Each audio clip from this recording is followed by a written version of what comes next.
like to begin with the Pledge of Allegiance. The flag's in the back of the room. Could all rise.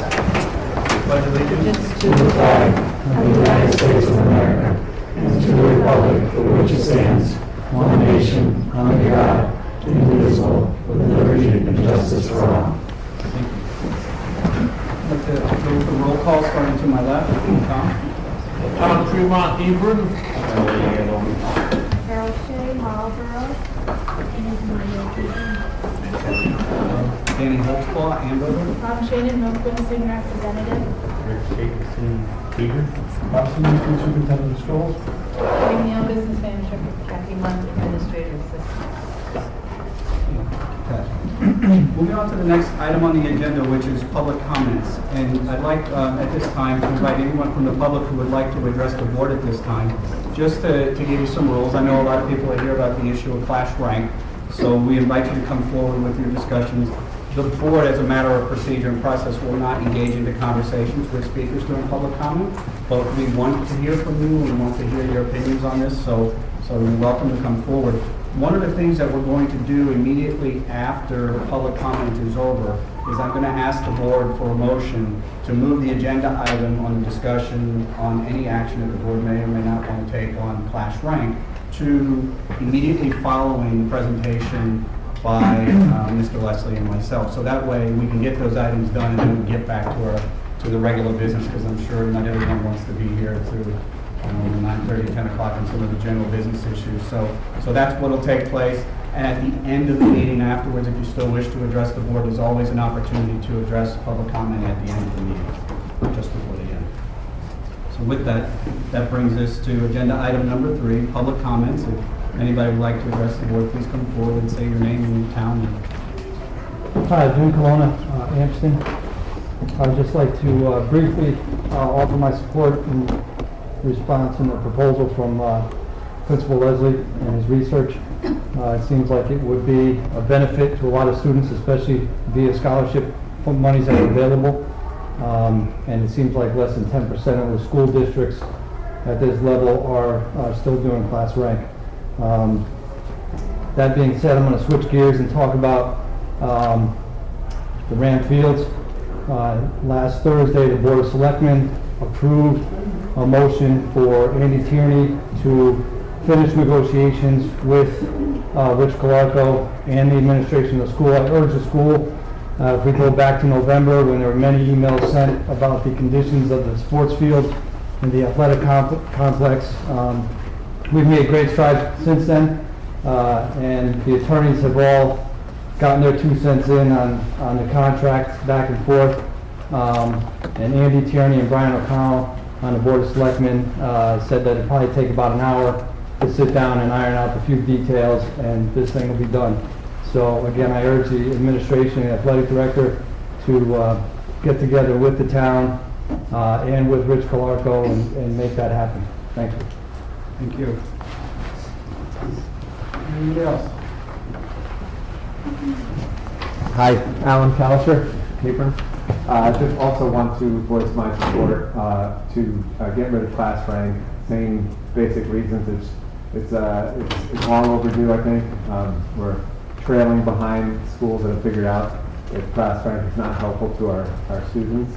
My own son actually shared with me as a junior in high school that he has no interest in knowing where he stands. It doesn't make him feel good to know that essentially that pits him against his peers when he recognizes the idea of being in high school and doing well is about doing well for himself. And interestingly, that's how colleges see it too. If they don't have class rank, obviously they look at the merits of a kid's performance without taking notice of where they stand, and that seems to be a smarter thing to do. Obviously, I think the results and the data show that's what's best for our kids. So I hope you all put forward that for a vote and get rid of it. So I appreciate your time. Thank you.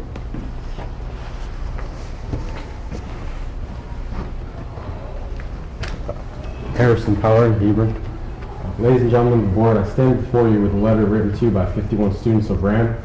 Well, we understand ultimately that the choice to keep or do away with class rank is a decision made by the RHAM Board of Education We, the students, would like to make our voices heard on the matter at hand. We support the elimination of the current system of reporting and listing class rank on student transcripts. In our own words, the current class ranking system harms us, the students, both in our current high school environment and our forthcoming college application process. Rather than fostering academic creativity and potential, class rank incentivizes taking classes based on their weighted value, possibly limiting a student's exposure to new interests. Class rank has created an ultra-competitive environment that is fixated on the differences of decimal points. The unnecessary and unhealthy stresses created by the system does not correspond with the missions of the school. In the college application process, class rank can be just as harmful to us, the students. College admissions officers use class rank if it is presented to schools, but have adapted to the fact that most schools do not provide it. When rank is not provided, other factors are considered more heavily. This allows us, the students, to be reviewed based on our work inside and outside school, as well as our individual traits, rather than just the number. Moreover, beyond the scope of acceptance, the inclusion of class rank can harm a student's opportunities for scholarships. This consequence can cost us not just academic chances, but money, up to tens of thousands of dollars, just because of the reporting of class rank. Most respectively, Harrison Pellerin, Eric Tarda, Marie DeBagian, Amy Kalisher, Kira Raymond, Brian Olmsted, Matt Mulligan, Chris Jolie, Caroline Novak, Nicole Burley, Marina Hess, Sierra Stone, Haley Lehman, Kyle Hunt, Carson Verona, Justin Gurry, Joey Mashevsky, Owen Hendership, Chris O'Neill, Stuart Allen, Caitlin Lovejoy, Ross Tolmelli, Jack Slater, Mike McMahon, Amanda Spino, Ben Lavasser, Maddie Stone, Sheila Salinger, Caleb Sluck, Jordan Wingate, Sarah Bell, Joseph Veronese, Spencer Gilio, Christy Antonio, Josh Rudak, Malin Fitzgerald, Mackenzie Maynard, Tristan Gallo, Hunter Forsman, Patrick Clifford, Matt Ely, Jason Cook, Ryan Hazel, Kyle Knies, Paige Slayton, Alexa Persia, Rod Kesey, Nick Starkowski, Matt Colonna, Jake Petroza, Sam Gagnon. Thank you very much. Thank you. Kathy, would you like a copy of that? I would love one. Would it be okay to have a copy?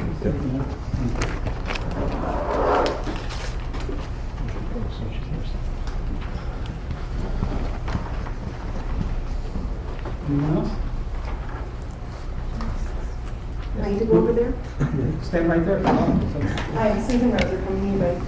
As an educational professional and consultant for the past 3 decades, I'm here to support the elimination of class rank. And I'd like to speak a little bit more abstractly for a minute. I work with a lot of consultants and leaders in the world of education, and there's this learning matrix out there of the kind of school we are, or what kind of school you might be. And they fall under 4 categories: lucky, losing, learning, and leading. And if you wanted to Google that, you can see exactly what they are. But basically, the learning and the leadings are the kind of schools that people want to be. Ones that are looking for the latest, most progressive ways of teaching students so they can achieve high results socially, emotionally, intellectually. And lucky schools are the ones that can get there, but aren't really paying attention to how they're getting there. And I'm proud to be a RHAM parent as well as an educator, and I urge you to eliminate the class rank so that we can be that leading school that other schools want to look up to, that we're doing the latest and greatest things that our students need, and not just remain one of the other categories. So I'm here to support Mr. Leslie's proposal to eliminate class rank, and I urge the administration to think about that. Thank you. I'm Richard Potticari from Hebron. I'll be the only, I don't know if I've decided or not, to be quite honest. I'm kind of leaning towards not doing it. I only found out about this Friday, so I haven't had enough time to do as much research as I would like. I did call a couple of the universities that you guys have in your document that I received. I spoke to the scholarship people, and one of the big scholarships, the top 5%, is a big one that you mentioned that gets the thing. Well, that's for their elite students. It's designed that way for a reason. They only give out 10 of those a year, tops. Sometimes they give out less, sometimes they give out more. The grade ranking is not the sole determining thing, nor is the grade ranking anything, is that the only thing the schools are looking at.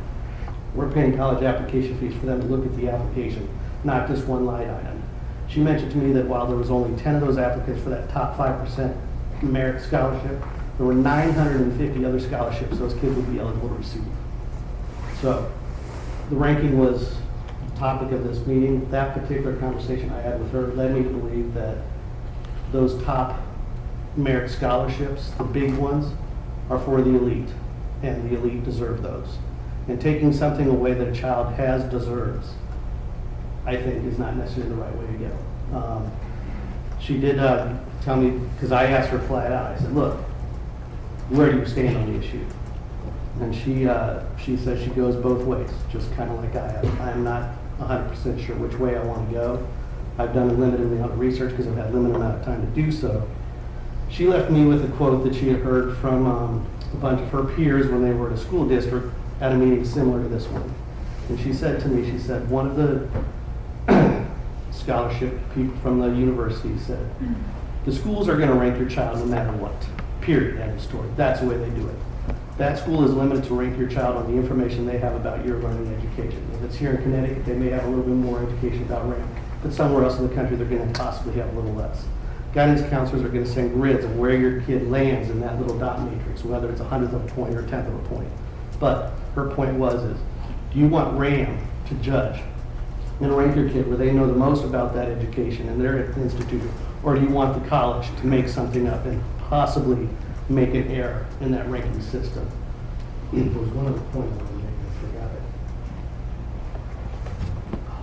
it. It may come to that, to me, I'll write a note and I'll maybe bring it up at the end. I have not made up my mind. I don't believe my kid is in the top 10. I don't know if he'll even apply to this standard. But I don't feel that we should take away from the elite kids who've worked so hard to get to where they're at. One other point I just remembered. It was mentioned in different articles online that the GPA we send them may not be the GPA we're looking at. Every school uses a different GPA. So if your GPA gets lowered because you took band or chorus, they're going to look at the fact that you took band and chorus as a plus, and they're only going to look at your core classes as your GPA level. So you may not have, you may have a, say, 5.0 GPA because you've taken your AP classes, and you didn't take band or chorus or anything.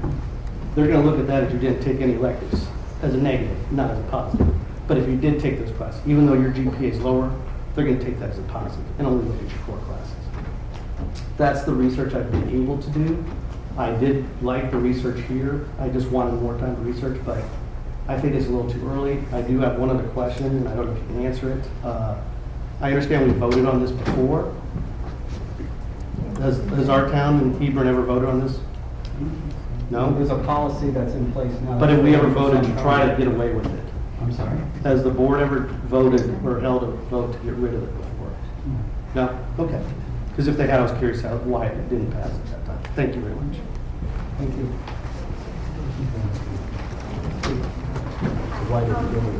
Meeting the point on the board that speaking as an individual. Initially, excuse me? I couldn't hear your name. Meeting the point, I'm on the Marble Board of Ed, but I'm speaking as an individual. Okay, I'm somewhere where he is and that I wasn't quite sure. Initially, I thought that eliminating class rank was a bad idea. But now I've done some research and I think that it's an acceptable measure. However, I still do feel it's important for students to be able to know their class rank. So I hope class rank will still be available to them. A little bit of healthy competition is a good thing. And for students, they should know where they stand because when they go to apply to colleges, they will be able to go online and look at admission statistics and see what kind of students they're looking for, and knowing where they place here will help them in picking the college and seeing where they fit. Okay. I also think that it's important for the very top students. I believe the proposal still says we will have a salutatorian and a valedictorian, which I think is a good thing. And so therefore, I think it's important for the students to have access to their class rank, to know where they stand so they can see what they have to do if they do want to achieve that level. It's also important what he mentioned, the GPA, that students are able to see their GPA, both their regular GPA and their weighted GPA, because different schools, as we all know, have very different systems, and some will look at regular GPA and some will look at weighted GPA, and so they should have that. So that's all. Thank you. Anyone else? Janice McMahon, Hebron. I'm here to support the elimination of the rank. Everybody's put forth everything I would want to say, so just to note that for the record.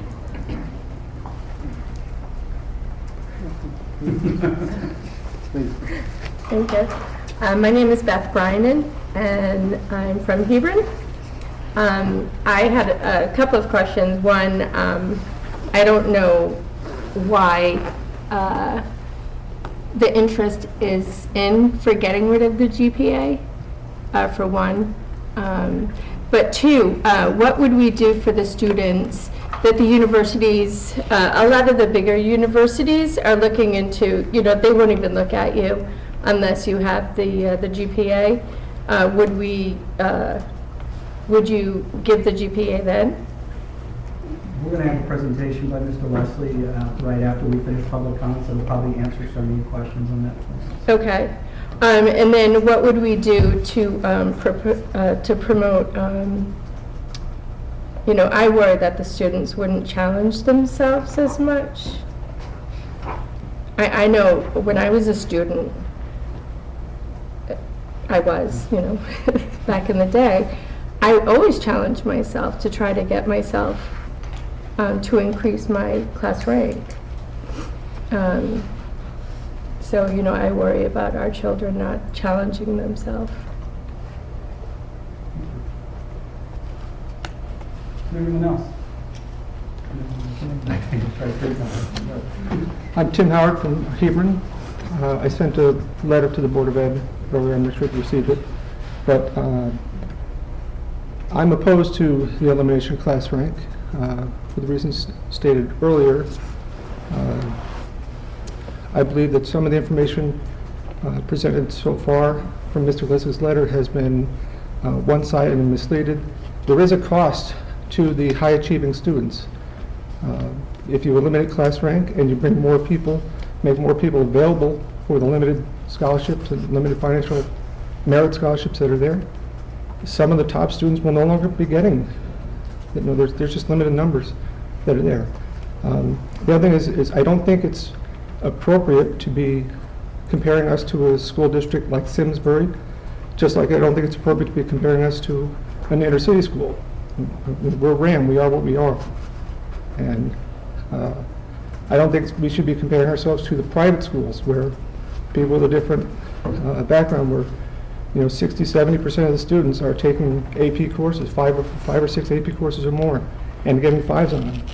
That's not happening here at RHAM. And I think it makes a difference. So I don't think it's appropriate to be comparing ourselves only to one end of the scale. We should be considering what the impact is to the high-achieving students before making any decisions. Thank you. Thank you. Anyone else? Hi, Catherine Marks, Hebron. I sent a letter to you, and I'd first like to thank you all for your service to our community. I'm a very proud parent of 2 children who've graduated from RHAM and a current child who is at RHAM. My children were in the top 1 and 5% of the school. However, I believe that class rank should not be on the transcript. I think there is a little bit of a misconception as to whether we're going to rank or whether it's on the transcript. I think those are 2 very important matters to understand and differentiate for people.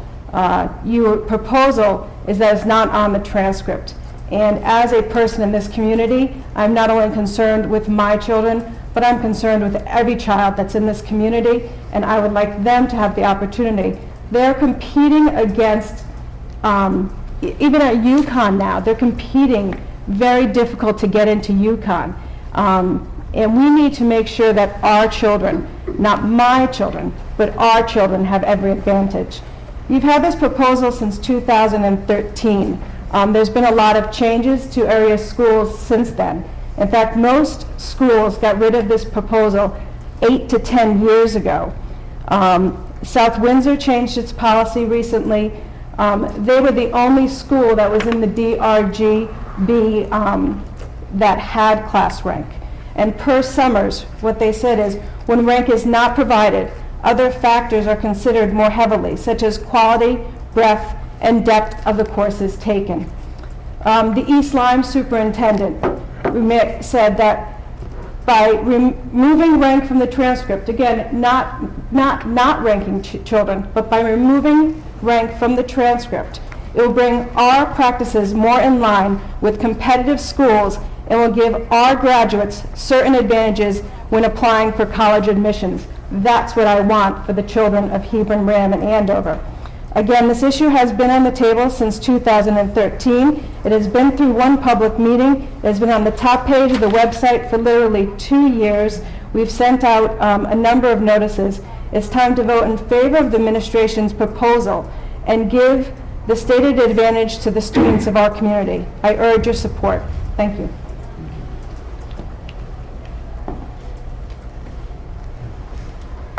Kathy Shea from Hebron. I'm glad that I'm here tonight. I echo Kathy's thoughts. I've been watching the flow of this project or proposal. It was first presented to the board in February of 2013, and then it did not come back on the agenda.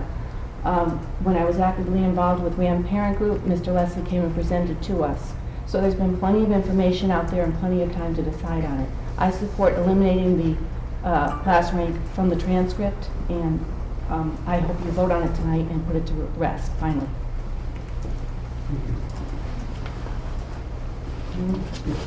Suzanne Titterton, Hebron. I definitely also support eliminating class rank from the transcript. I can't believe there's any scholarship that they would just eliminate an application because a rank number is not part of the transcript. And it seems to me that it makes the admissions office, it gives them an easier way to dismiss a child because they think, you know, maybe 40-something just looks too low. You know, it forces them to look at the body of the student, their athletic accomplishments, their academic accomplishments, everything in that student. And it just takes away that additional arbitrary label that, you know, may or may not have any value. So thank you. Thank you.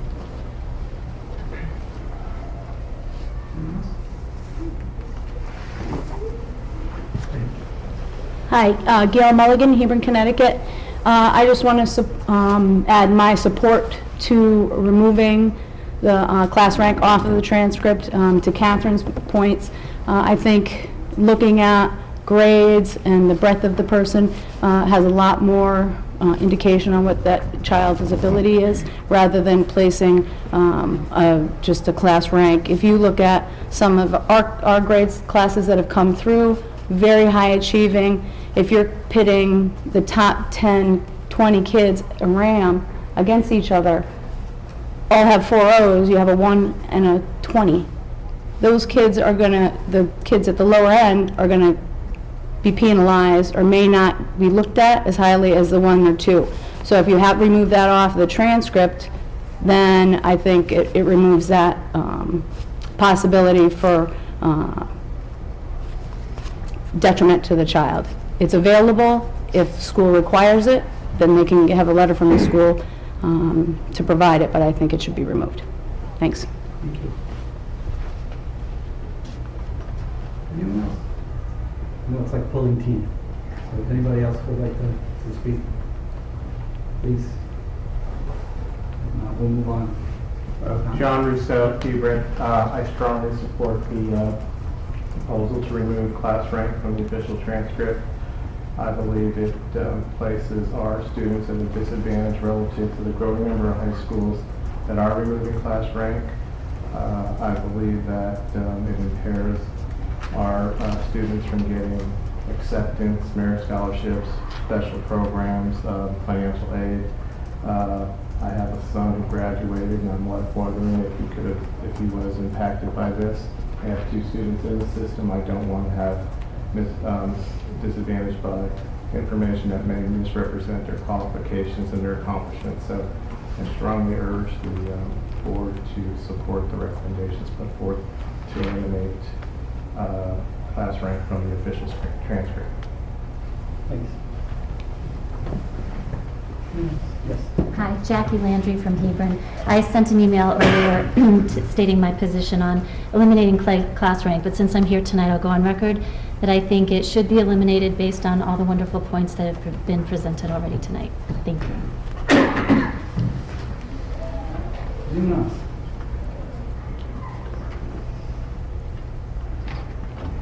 Hearing none, I'm going to move on to the next item on the agenda, which is additions to the agenda. What I'd like to do is ask for a motion. Shall we have a discussion and possible action regarding the proposal to eliminate class rank to the agenda and add it to, move it up into the agenda behind section 5.1, which is the presentations that Mr. Wesley and myself are going to put together. Motion made by Manny, is there a second? Second by Ken. Is there any discussion? Hearing none, all those in favor of adjusting the agenda, say aye. Any opposed? Abstentions? Okay, so Kathy, we're going to move item involved, we're going to move 8.8, which will be discussion and possible action regarding the proposal to eliminate class rank, up to agenda item 5.1, or right after 5.1. So are there any other agenda items to add, any other changes, proposed changes? Yes, I'd like to make a motion to have a discussion about adding a special meeting for the audit presentation, rather than having it added to the next month's meeting. Okay, is there a second? Second by Rich. And it's a motion to have a special meeting to review the budget, review the audit report with the auditor, or just with the board? No, to have the audit presentation at a special meeting rather than have it lumped in with all the other business of the next meeting. Okay, the motion's been made, second by Rich. Any discussion? So we got a full calendar. Any other comments, questions? No, I can call it for a vote. I guess that there's going to be questions, and rather than be here until 10 o'clock at night for other matters, we have just basic business that take an inordinate amount of time at this point. I think we should give the audit its time and with the time it deserves. Well, as you know, I'll just make a quick comment. The audit is on the report, is on the schedule for the next agenda, and the auditors will be giving the presentation as we have in the past. So today you'll be getting a copy of the audit, so you'll have at least a month to go through it, send any questions to the Finance Committee as well. The Finance Committee's meeting this week on the 4th as well to go over the audit. So with that, if there's any other comments, if not, I'd like to call for a vote. So all those in favor of motion to have a special meeting to review the audited financial report to the district, say aye. Any opposed? Any abstentions? Motion fails. And that brings us to any other items under additions to the agenda. And then I'll move on to a report of the administration, which brings us to 5.1, class rank. Scott.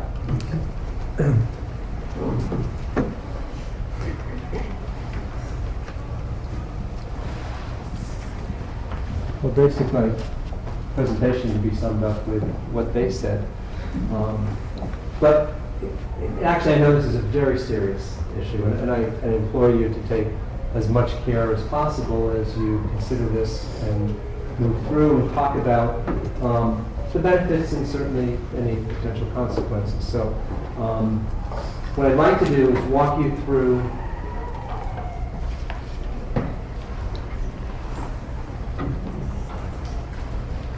where we've been and why we're back here today. As was mentioned, I originally made the presentation with the recommendation to eliminate the reporting of class rank, and I think it's important that we stay focused on the fact that the proposal is to eliminate reporting of class rank on official RHAM transcripts. It's not to eliminate class rank itself, and it's certainly not to eliminate GPA.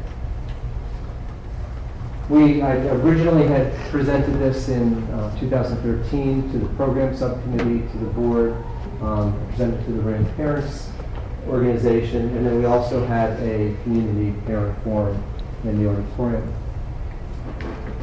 And the reason for that original presentation was the same as it is today. And that is that what we discovered was that parents who were engaging with us on this topic, and every college that we spoke to on this topic, made it clear to us that we were putting a number of our students, some more than others, at a significant disadvantage by reporting class rank. The feedback we were receiving from colleges, on the other hand, was that the elimination of reporting class rank would have no detrimental effect on any of our students. And so when I brought it up in 2013, we were seeing other schools moving in this direction. This was certainly a topic or a hot topic amongst the high school community in the state for a number of years previous to that as well. It really felt to us in 2013 that it would be irresponsible not to bring it to the board to make a decision, only because we were seeing evidence that students were being disadvantaged in terms of their acceptances into schools and in terms of their ability to pick up merit scholarships once they were accepted. And the information we were receiving from colleges was that by eliminating class rank, we would not see any detrimental effects on any of our students. And actually, I think what I would ask you to think about as I present my request to eliminate reporting of class rank is for you to think to yourself, if we did not report class rank, would I be able to convince you to begin the practice of reporting class rank? And I would make the argument that I would be dead in the water after the first few slides if I was asking you to do something that would disadvantage any of our students. I think this, we tried to get as wide range of feedback from schools, colleges as possible, and I think the quote from the director of admissions at Mercy, albeit a different type of school than RHAM, but certainly speaks to the fact that they, so often with colleges were asking them, why are you ranking to begin with? And then when they stopped ranking, they found that they saw a measurable number of students increase in terms of the admissions to the schools they were looking to get into and the amount of merit scholarships that they were receiving. So right now, we currently use a weighted GPA to report class rank. And if you, does everybody have a copy of the proposal? Okay. I have extra copies if anyone would like. Sure. I have some of these as well. Yeah, great, thanks.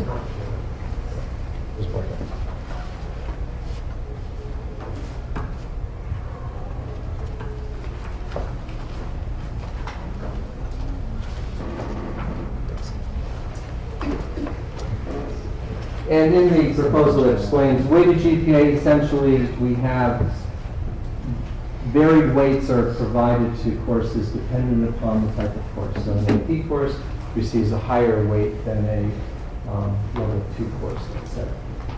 And then from the weighted GPA is where we get our class rank. By ranking students, we do discourage some students from taking any courses below level 1 for honors. And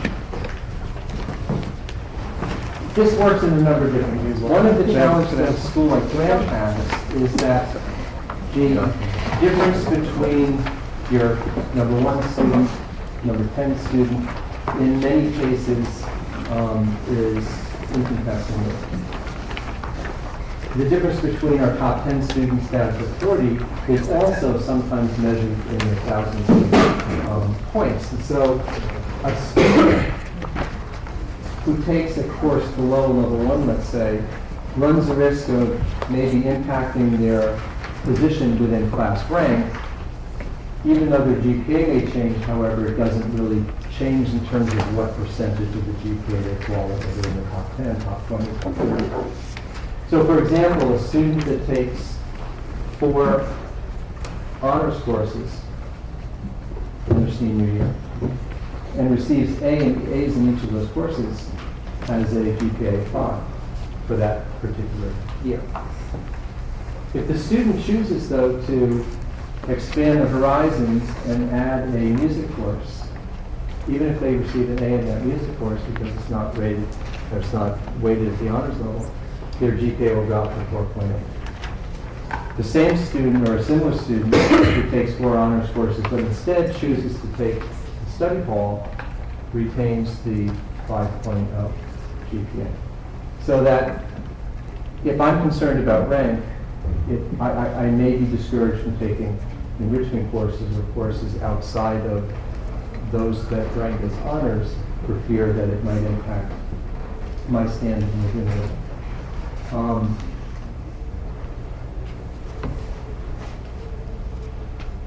And we also find that students ranked below the top 20 students may be denied admission to colleges, scholarships award, even though their GPAs are almost identical to the top 20 students.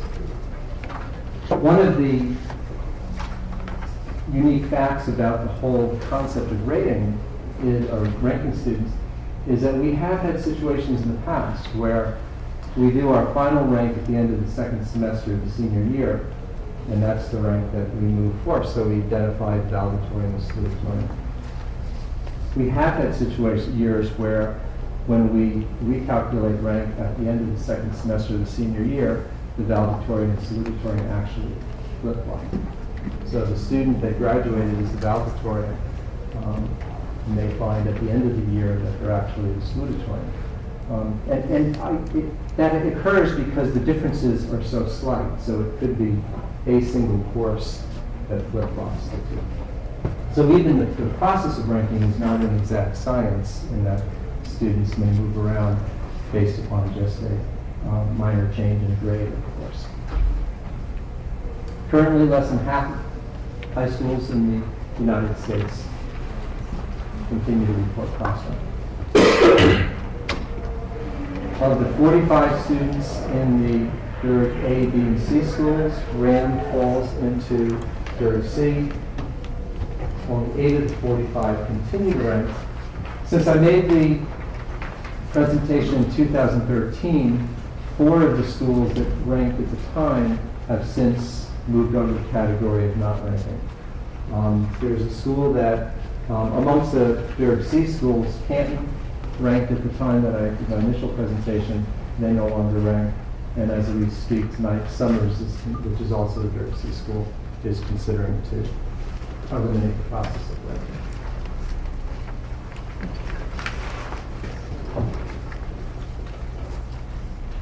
Benefits of eliminating class rank really fall to the majority of our students by allowing colleges to concentrate on academic preparation and colleges and courses taken. It expands the number of students eligible for merit scholarships. And at the time in 2013, we had a mom who, some of you may remember at the community forum, who was really imploring you as a board to eliminate rank at the time because her son was accepted to a college. It was a college he had hoped to go to, but he was not eligible for their merit scholarship program because of class rank. He was denied $15,000 a year. And in her conversation with the school, the answer she received in terms of why he didn't receive this merit scholarship, because he qualified, his GPA qualified, his courses he had taken qualified, everything, his SAT scores qualified him. However, since we reported rank, he was disqualified because of that one characteristic. The information that the mom received was that if your school didn't rank, your son would have qualified and been eligible for up to $60,000 over the 4 years. She was particularly vocal because she was looking at it as money out of my pocket. Here's $60,000 that I may not have had to spend had we not reported rank here at that. One of the studies in the information I provided you was a high school in Illinois that suspected that class rank did in fact hurt their students, and they took a group of applicants that they were denied application to schools and then removed the class ranking from their application, and upon resubmittal, more of those students were admitted to those schools. And as I said, it expands the number of course options available for students. So really, from where I'm coming from in terms of giving you the proposal, the evidence we've received from colleges tells us that it doesn't disadvantage any of our students if you eliminate rank. But there's clear evidence that it benefits particularly those students who are out of the top 20 but are still high-performing students that are eligible for admittance into good schools and to receive scholarships. And we'll look at some of the numbers. So in terms of merit scholarships, schools will look at GPA and they will look at rank if rank is provided. But if it's not provided, they'll look at other things. They'll look at GPA, they'll look at additional factors such as your SAT scores, community service, leadership. One of the common requirements is a GPA of 3.5 and ranking in the top 10% of the class. Currently, we have 31 students eligible for such a merit scholarship in our current seniors, amongst our current seniors. If we didn't rank and use the GPA of 3.5, we'd have 109 students who would be eligible for those merit scholarships. That's a difference of about 78 students who currently, as a result of class ranking, are out of the running for scholarships that their other characteristics would make them eligible for. Another characteristic that's often used is GPA of 3.2 and ranking in the top 25 of the class. We have 73 students who would be currently eligible for those scholarships. If we didn't rank, we'd have 150 students. The difference of 77 students who would now be eligible for merit scholarships that are not currently available to them as a result of a class ranking. In terms of the college perspective, class ranking has decreased in across the country. And I included a study that indicated the position that class rank played in college decisions. And as you can see, over the course of a number of years, it has declined significantly in terms of importance. Provides colleges with a more fair and balanced way of comparing applicants.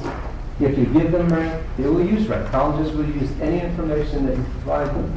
Unfortunately, even though colleges still have spaces for you to report rank, if you do report it, it's less likely to benefit our students and more likely to hurt our students. And it allows colleges to focus on broader characteristics. In terms of some of our local schools, some of the information here is from other studies, some of it's from direct conversations with admissions officers at some of a variety of the schools. In talking to Eastern was very clear to us. In fact, not reporting rank will benefit the students in the middle since their GPAs are so close. So Eastern came right out and told us, your kids are currently being hurt by your ranking. If you eliminate ranking, more of your students will be eligible for admission. Ironically, Eastern does use for their merit scholarships, they do use rank. So whereas for admissions, they're telling us you're better off without rank. However, we do have merit scholarship programs that require rank. When we get to the end, my proposal suggests that we continue to rank our students. And when colleges or scholarships require that information, by all means, we provide it to them. So that any college, university that still requires rank, or any scholarship that requires rank, we would still make that information available to them. The example I gave in here was that Fulton, one of our local schools, doesn't report rank. What they do is they communicate with the folks at Eastern who are responsible for overseeing merit scholarship programs, and they provide them with the list of students who fall in the top 20% that they're looking for. Central Connecticut made it clear to us that it will have no impact on admission, and it has no impact on the awarding of merit scholarships since they don't use rank for merit scholarship. UConn as well, again, even though they'll take into consideration rank, if you don't provide it, it will have no negative impact on students coming in, and instead They will look at students' overall academic performance, their SAT, entrance exams, recommendations, extracurricular activities, etc.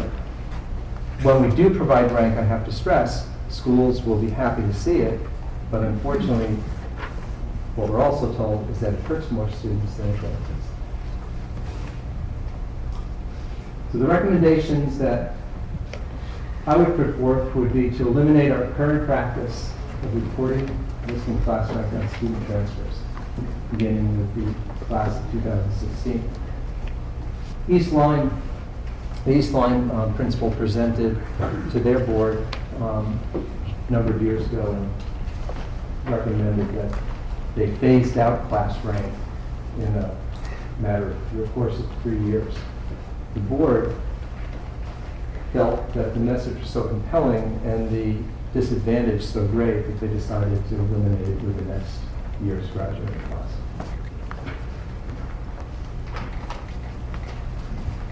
I would recommend that we continue to support a report of weighted GPA transcripts.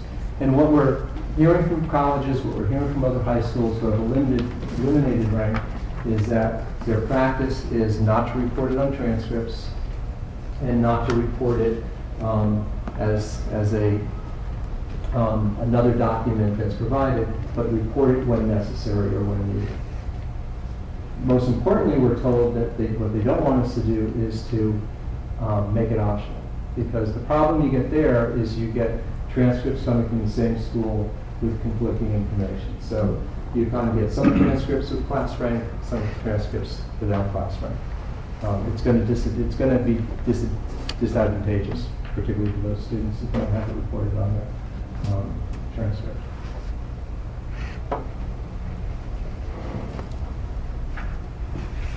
As I said, we continue to report class rank, or to continue to calculate class rank based upon our weighted GPA, and use it only when required for admissions or for scholarships applications. And the example closest to home is the University of Bennett's Nutmeg Scholarship, which is a half tuition required for valedictorian, so we would certainly continue to calculate that. And then continue the practice of selecting valedictorian and salutatorian as graduation speakers in order to continue that tradition of honoring our top scholars. And a number of high schools have continued with this tradition. Some high schools have broken away from it and let the senior class vote on what members of the class they'd like to do the graduation speakers. At the end, I know RHAM has a long tradition of academic excellence. We have a long tradition of valuing the academic achievement of our students, and I think this is more in line with what we've done in the past, and I think it represents RHAM best continue with this practice.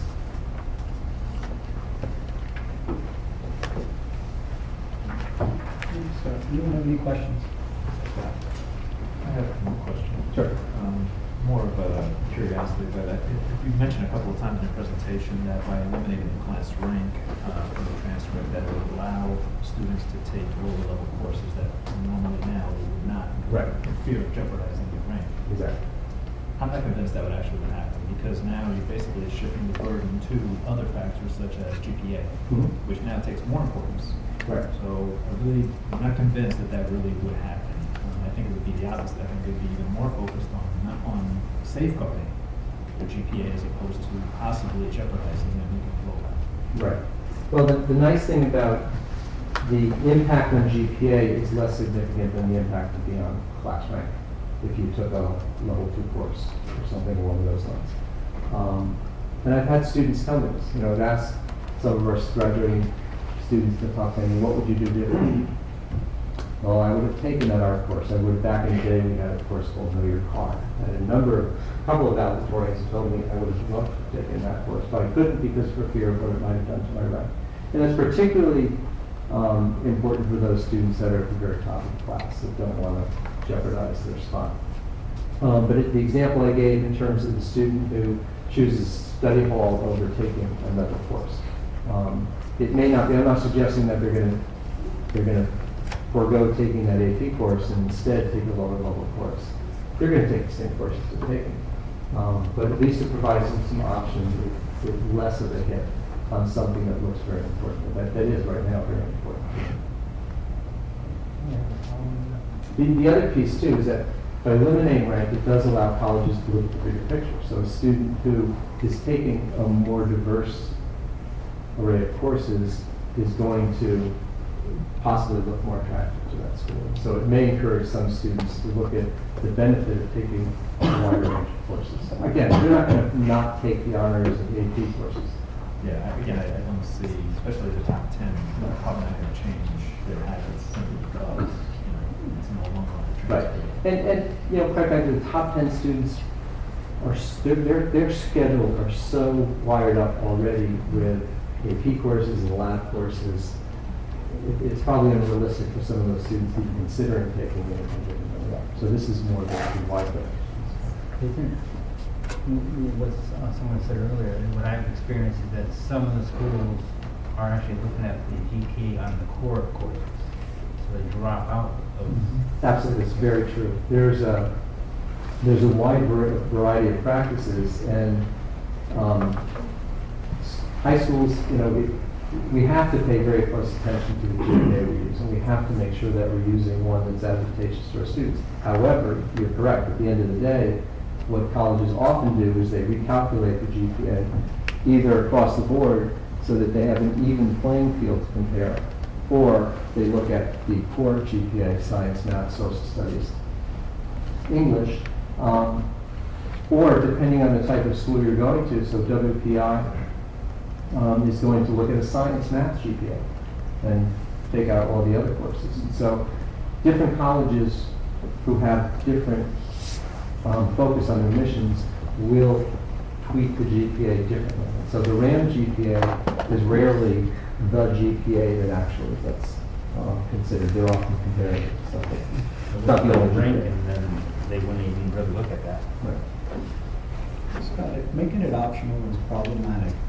How is it not problematic if you're still sending class rank to the school separately?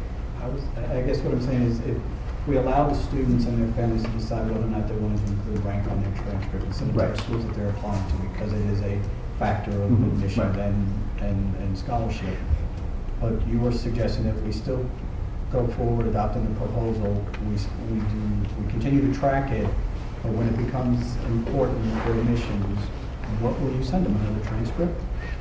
No, it would be a letter from the guidance office stating the student's rank is. So how does that change if it's UConn and we have 40 kids applying there and they're looking at class rank and now you've sent the letter saying they are ranked? So I guess what I'm saying is, how do we truly overcome? I mean, if we're not going to report, why even go the extra distance to report? I guess because I guess my question is, at the end of the day, it obviously matters to some institutions or a lot of them. Yes, and the answer I have would be that we would report to those schools that request it, either for admissions or for scholarship purposes. Yeah, I just had a question because I was under the understanding that if if a student did choose that or decide that their rank would affect them beneficially, would benefit them in the college process, then you could talk to your guidance counselor and they could put a note on. But what you just said with the optional thing, that that wouldn't be allowed? Is that right? My recommendation would not to do it on by request, but by necessity. So if the school is, if a student is applying to a school that communicates that they really want to know what rank that student is, that's important for admissions or for a scholarship. By all means, we would report that rank, but not do it for anybody and everybody that wants it. Only because, again, there's not much purpose to that, and the feedback we get from colleges is they really, if you don't report rank, they don't want to see rank, and they'd rather it be consistent for all students applying. Okay. I don't know. I think. But if necessary, then you'd certainly report. I think I'd be, because I definitely support this recommendation. However, I might be a little bit more hesitant when the option for the student to decide if it's beneficial or not is taken away. Because for the students that have worked hard, it might kind of work the other way for them. And I do agree that it would help a lot more of the students, but I think that maybe students should have the option to decide whether or not they want their rank to be reported. Because I know I've worked really hard for the rank that I have, and I like that colleges were able to see it, but I know some students don't have, like they don't have that luck to be having that good class rank, so I know that eliminating it would be beneficial, but I just want to make sure that maybe that option thing is more up for discussion, maybe. Some of the feedback we do get from schools is that, I mean, right now we rank, and so that's the cultural part. And so it's hard, I think, for some of us to even imagine what would that look like to be different. Whereas schools that have eliminated that process, it becomes less important, not only to the colleges receiving it, but to the students themselves. And some of the positive benefits of it is it eliminates some of that stress that students often may feel trying to get as high a class rank as humanly possible. Yeah, I think I might just be thinking about it because some colleges say that they're SAT optional. Mhm. So if your SAT, yeah, and if your SAT score does help you, then you can report it. But if it doesn't help you, then you don't need to report it. So I think maybe that might be a good philosophy to go about this. But of course, I don't know about all of the policy things, so maybe I'm wrong. But I think that might be a good option to try to help everyone instead of just a certain group of students. I have a follow-up question to what Shannon said. So if this, now you would not recommend it based on request, but by necessity. So then when and how could a family find out a child's rank? Based on this proposal, could they? Would they? Oh, absolutely, yeah. I mean, the rank belongs to the student. I mean, it's not something that we would keep top secret. I mean, we would provide it. I mean, if a student wrote an essay and they wanted to include that information in their own information they provide, we could certainly do that as well. But we wouldn't, sequester the information. Okay, It belongs to the information. Yeah, the information belongs to the student, so we wouldn't. That's what I thought when I heard you say back at the program committee, but just that I wasn't clear. So that would be available to students. And yes, families. yes, right. That belongs to the student. I mean, any student data is really, so we would hide that.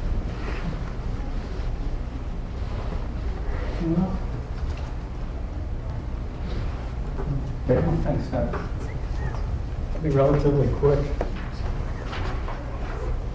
You intend of putting together a presentation, I don't know, maybe it's the Jesuit education and to make sure to speak for the unspoken, I guess.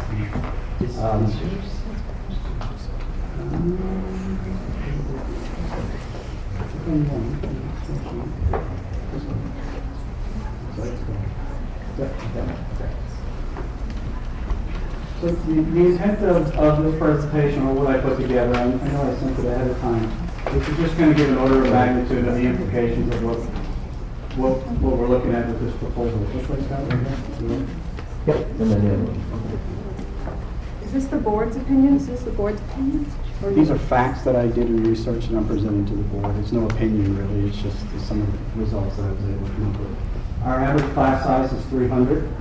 The number of students that obviously fall into the top 15, 20%, about 45, 60 students.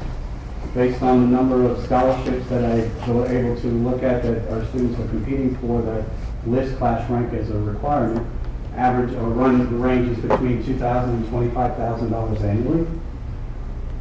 Connecticut colleges and universities report class rank in their admission statistics and profiles.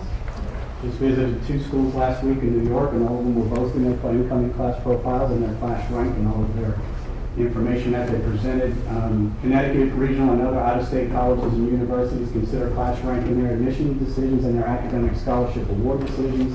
Nearly half, as Scott mentioned and other people have mentioned as well, nearly half of all high schools in the U.S. still track and report class rank, and students in the top 15 to 20% of the RHAM graduating class compete globally, not just in Connecticut, but globally, against students from around the world for college admissions and academic scholarship awards.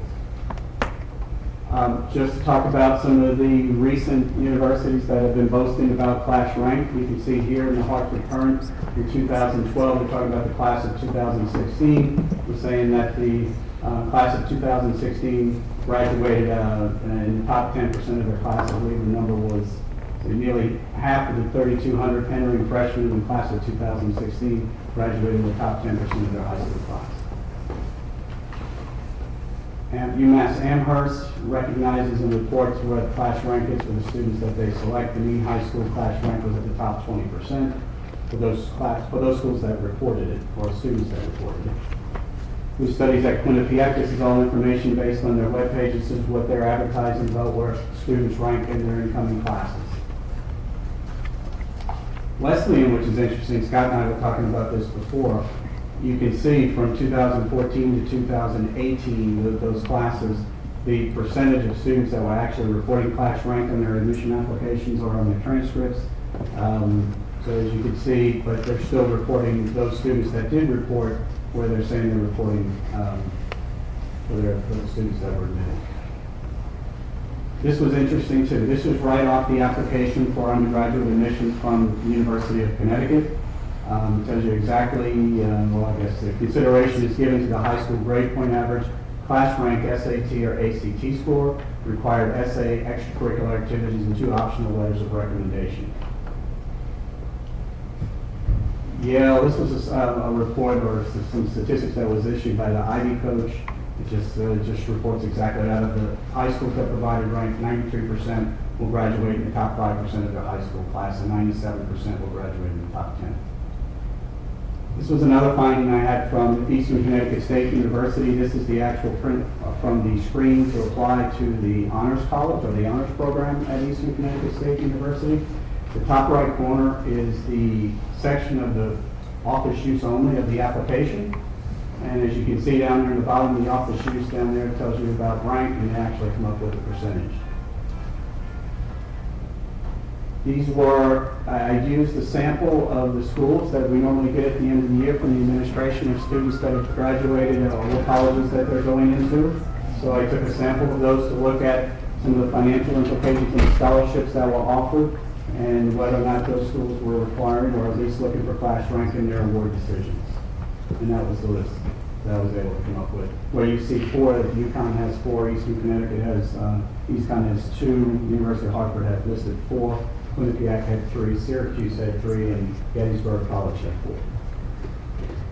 4. This was purely just to show you an order of magnitude. Stonehill College in Massachusetts, merit-based gifts where they consider class rank, and typically in the top 5% of the school's graduating class are selected by the college for this Morrow Honor Scholarship of $25,000. Then at UConn, as you know, we talked about it, but students who rank in the top of their graduating class is reported for the Academic Excellence Scholarship there. Syracuse University, they have a scholarship for $12,000 of tuition costs, where class rank is considered in the decision. The University of Hartford awarded up to $17,000. Typical students that receive that are in the top 10% of their high school class. In Boston University, pretty much the same thing, where students are ranked in the top of their class. Factors to consider. According to the U.S. Department of Education, about 35,000 high schools in the United States with approximately 2.8 to 3 million graduates forecasted to apply to college next year. If you're using the 50% rule, there's about 17,000 high schools in the United States that are still reporting class rank. It could be somewhere between 1.5 million students who are applying to schools with class rank on their transcripts. According to the National Association of College Admission Counselors, colleges that accept fewer applicants are likely to place more emphasis on class rank in their admission decisions. NACAC has 2 studies. The last one was issued in 2009. They've had some reports issued since then, but the data for these were taken from the 2007 and 2009 surveys. The survey conducted by NACAC, public colleges are more likely to consider class rank to be considerably important, and private colleges most often rate it as moderately important. These were surveys taken from admission counselors that directly by that organization in their survey. Approximately 20 states, I think it's actually 24 states, including Connecticut, use class rank as an award for criteria. State-sponsored merit-based scholarship awards. Specifically for Connecticut, the Governor's Scholarship requires applicants to be in the top 20% of their class or higher by their junior year. That's taken directly from the website from the Connecticut Department of Education. And the last point down here, the NACAC research suggests that highly selective institutions attribute more importance to the entire range of factors in the admission process than institutions that are less selective.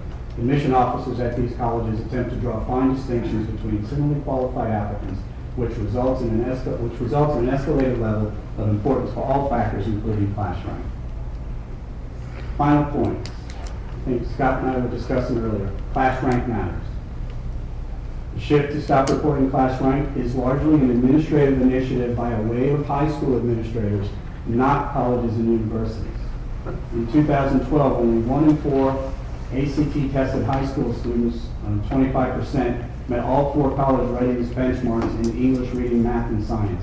I put that there for a reason, because one of the things that you will not see in the research is this wave from colleges and universities or any of the accrediting commissions coming forward with some sort of statement or study to say time has passed, it's time to get rid of class rank. It's not there, it's not happening. The reason I put that is because we hear a lot of other districts are doing it, other districts are doing it. The only reason I put that there is just to question what the intent of other districts may be. This will be part of my opinion, not the board's opinion. This will be my opinion. As a board member, as a parent of two daughters in school, I always look at RHAM and the results of our students with a level of exceptionalism as other districts.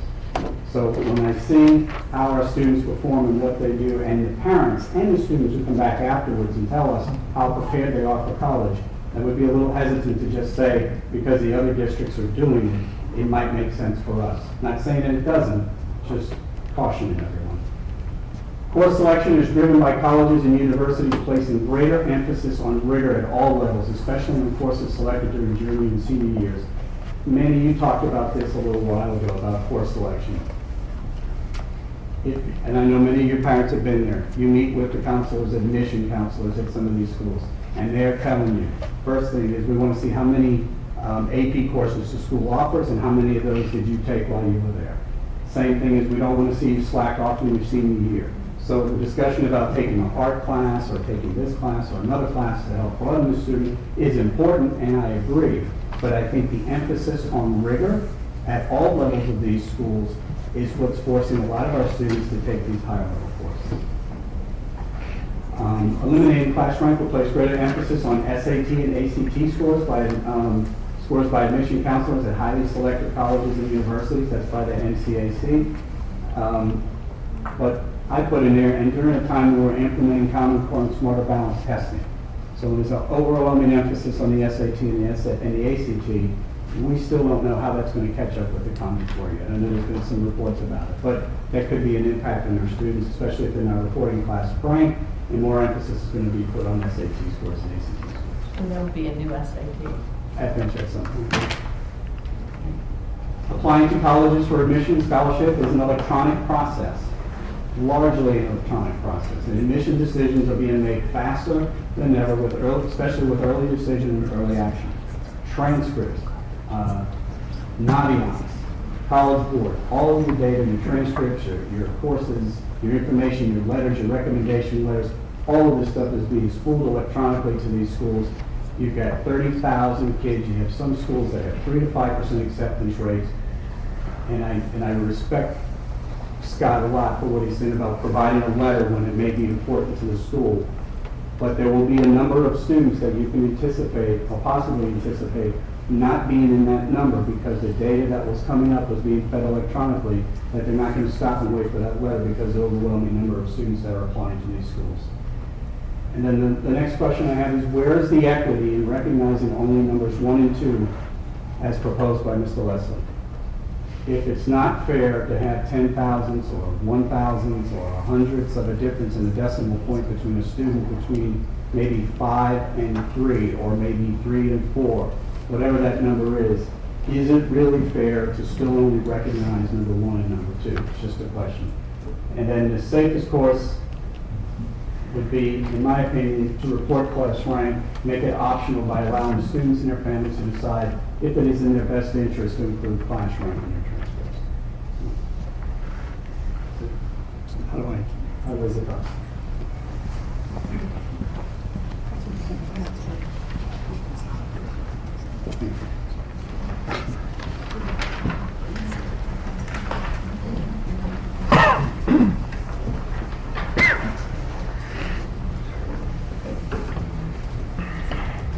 That concludes the presentation. So at this point, I would like a motion, or I'm going to call for a motion to adopt the proposal for the elimination of class rank as proposed by Mr. Lewis. So moved. Motion made by Rich. Is there a second? Second by Mike. Okay, for discussion. I take it that when we do vote, it's going to be Scott Leslie's recommendations, correct? I'm sorry? The vote is going to be on what he recommended. Right, well, I think what it is, and we may have to amend the motion, I think what we do is, we would have a motion, if the intent is to eliminate class rank, is to send it to program and to policy to come up with the revised policies based on the consensus of the Right, board. you know, when you use the word eliminate, it really isn't reflecting what everything has been said. We're not actually eliminating it completely.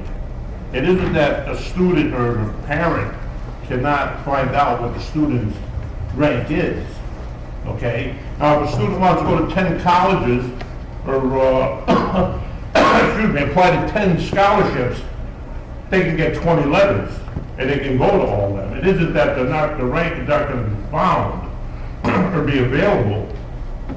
So using the word eliminate, I don't really care for. I go along with Scott's suggestion, okay, that it is available.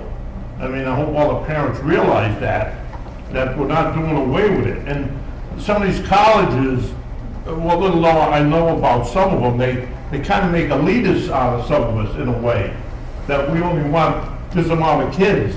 The rest of them, well, they'll have to do what they can do. So the country's got enough of that. So I don't want to be considered an elitist. We have enough of that already in this country. But that's another road. But no, the elimination part, I hope everybody realizes it is not actually eliminated. It is still available. That's all.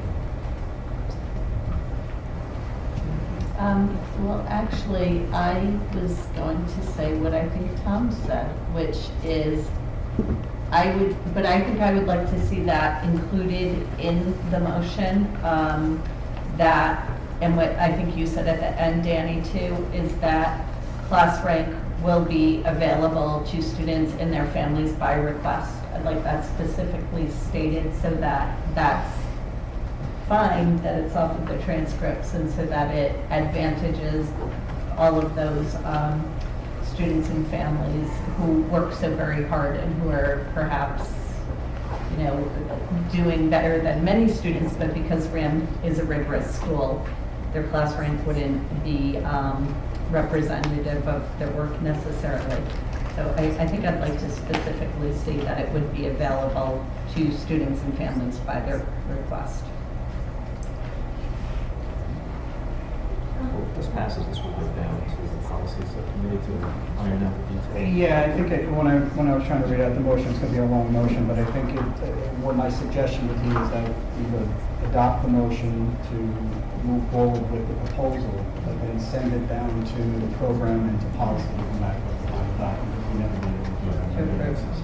So basically, it would be his last two slides. I believe so.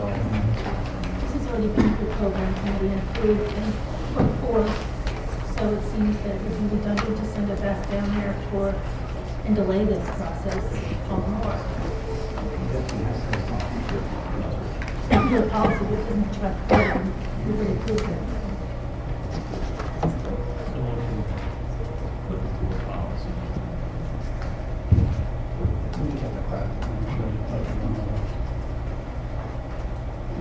I just had a question. When you say class rank available to students and families at their request, how does that weigh up against the other language, which is only when required. Which are you referring to? It just, the family wants to know, but what the family wants it forward. Right. There's a difference there. Mhm. What do you know with this? And I was saying I wrote that one. And I believe that just the rest of the things that we get away from that. Scott, you can help clarify our discussion here about the intent of making it available. So, as you mentioned in your presentation, about it can still be made available when required. Absolutely, yeah. And if a scholarship requires class rank in order for the decision to be made, or if there's a school that still requires it to make the decision, we would by all means provide it. I think the question is, would we allow parents and students to know what their rank is since we are calculating it? Absolutely. Yeah, but as an official body, we wouldn't be reporting it simply by request. We would report it when it's necessary for. Would you be reporting that by a transcript, or you're suggesting by a letter? By a separate letter, right. Again, so that the transcript of one RAM student is identical to the transcript of every RAM student in terms of what's reported and how it's reported. Who would initiate that request? Typically, either the school or the family, if the school informs the family that class rank is necessary. I just, because I'm sorry, I don't really understand a lot of like the policy about keeping it like the same between all of the students. Mhm. Why is it necessary to make the reporting not optional by the parent and student according to how it would benefit them? Because I Well- thought that's what the purpose of this was, so that it could benefit more students. But if doing this would harm some students, I don't see why we could make some provisions to try to make it equal for everyone. Well, and those provisions are there. So, again, college is telling us that not reporting rank does not harm students. However, if there's a scholarship or a specific, or school that specifically requires rank, we would certainly provide it for those two. What you don't want to do is you don't want to send out a transcript to, like UConn, Eastern get a lot of RAM applicants. You don't want the transcripts of one student looking different from the transcripts of another student. Well, why not just putting it with like, I know that my guidance counselor wrote me like a letter of recommendation. Absolutely. Could you put the information out there that like my sister's number 3 in the class and something she's worked very hard with? Could my guidance counselor put it in her letter saying she's worked very hard to be number 3 in the class with like the information to the colleges? Could that still be made available for students that it would benefit them with the colleges knowing? And again, our experience from hearing from colleges and from other high schools that have eliminated the reporting of rank is not to sneak it in some other way. Now, having said that, if a school counselor feels that a student has worked particularly hard and has a situation that really merits recognition, I mean, nobody's going to stop them from reporting something like that. But as a general practice of reporting rank to schools, high schools that have eliminated that practice typically eliminate it across the board, so that you don't have that confusion. And one counselor puts in the rank of the student in their letter of recommendation, and another counselor doesn't. And it goes to the same school. And now all of a sudden you're getting, you're getting different information coming from the same school regarding two students. And that would be bad? It could disadvantage one student over another, sure. Yeah. Colleges want to make sure that they'll use whatever you give them. And so, they'll use rank if you give it to them again, but what we found is that doesn't advantage the vast majority of our students. So. That's the one. Yeah, but if you're number 3, you should get in. I just want to state that it's my impression that all kids are working hard, and whether or not they get the first spot or the 3rd spot or the 9th spot, this is about creating a level playing field when we're talking about minuscule amounts. So when we say these kids have been working really hard, we're not just talking about the 1st or the 2nd class. We're talking about the entire class and how their efforts are being made and how we can help them shine as they deserve as well, when we're just talking about minuscule amounts. And we're talking about maybe a kid's ability to go to college or not go to college based on this financial aid. And so if we have a mechanism that can include more kids in this equation, then I can't see the downside. And I just want to throw out that I'm in support of this, and the fact that kids can access it when they need to, I think is a great middle ground. And based on all the letters that we got today and this week through the emails, I want to thank people for the feedback they provided, and that the majority of those letters, in fact, were supporting it. I want to make sure that the class rank on the transcript. If I maybe add another piece to help everyone kind of understand how this might work. RHAM, we're an extraordinary school, and our students do extraordinarily well, and they shine when they move on, whether it be to school or work. And if you compare RHAM to, say, another high school that may not have students that are quite as motivated and that do as exceptionally well as RHAM students do, you could very well have a situation where the number 20 student in RHAM is actually more successful academically than the number 5 student at another high school. Granted, apples and oranges, but nonetheless, if a college is going to resort to just rank, and the student who's number 20 decides, well, I think I'd like to put it there because I think it would benefit me, unbeknownst to them, it may actually end up being the thing that, because they're on the cusp of admissions and they look at another school where there's somebody else who's higher ranked than them, even if they're less academically successful, but because of the demographics of the school, they may look better for that one piece when in fact they're not the stronger student. I want to thank you on that point. Is comparing between our school, which I consider, a elite school, compared to some of the other schools, and in that case, the rank is very deceiving. I also want to thank all the people that spoke and all the people that wrote emails. Next time you write emails, try to do it a few days ahead, so I don't spend the whole afternoon reading emails. But it was very informative. I am a strong supporter of removing rank, and I do think the GPA really speaks a lot more of what a student is than this number that's somewhat arbitrary when you're talking about those small increments that people have, the small deltas in GPAs.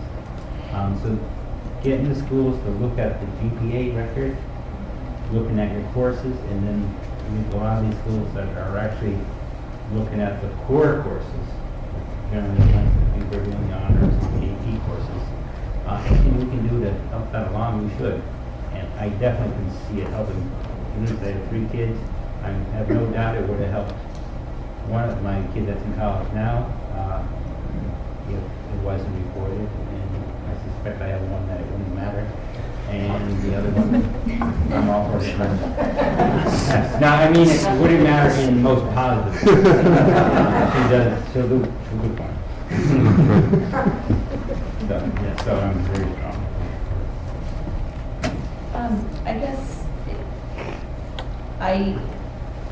my question was, I think, similar to what Mrs. Shea, I think, was asking, was how the two things go together, that it would not recommend it based on request, but by necessity, and how that goes together with available to students and their families by request. I'm unclear on that. And I know that at times these things need to be worked out later, but I think for me personally, I'm just uncomfortable voting yes and assuming that will be worked out, because perhaps it won't. And I think to Shannon's point, I thought that she had a great point. absolutely, we want to advantage every last child, including the child who is number 3 and number 2 and number 1. So, you know, how do we do that? Because we want everybody to be successful, and certainly all kids are working hard, and most definitely kids who are 3, 2, and 1 are working very hard too, and there should be that, if that would benefit them, they should be given that advantage as well. So I don't know how we reconcile those or figure that out, or if we know that that would happen if we vote on this evening.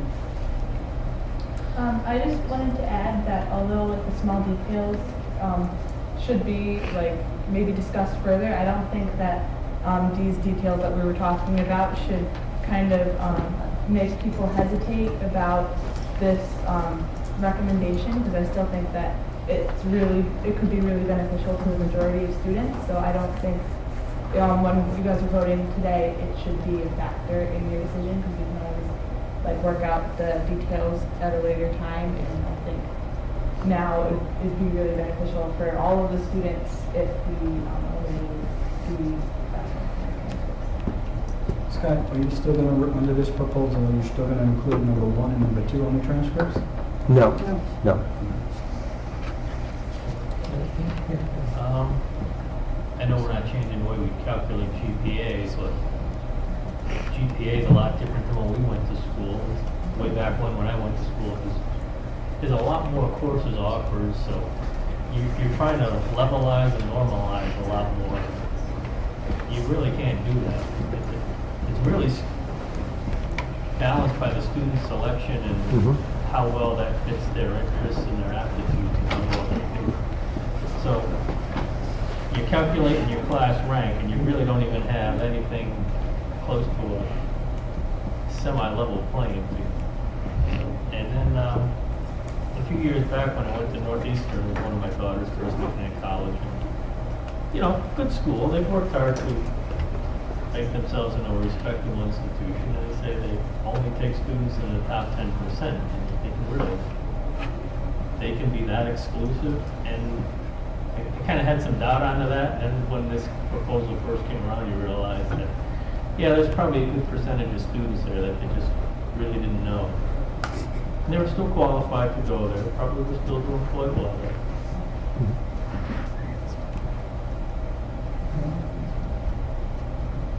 My concern with this primarily is with the students who decide to go at SAT optional, because that's an additional attribute that they can use to get into the schools. And again, they're reporting this electronically. And I know your letters are nice, Scott, and it'll help, but a lot of times those decisions are made before they even call and say send the letter.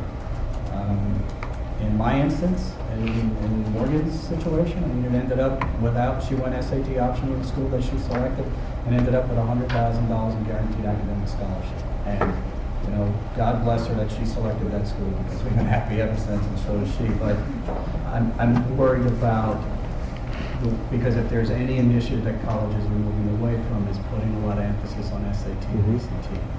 And we were talking before, GPA is the best determinant of college success.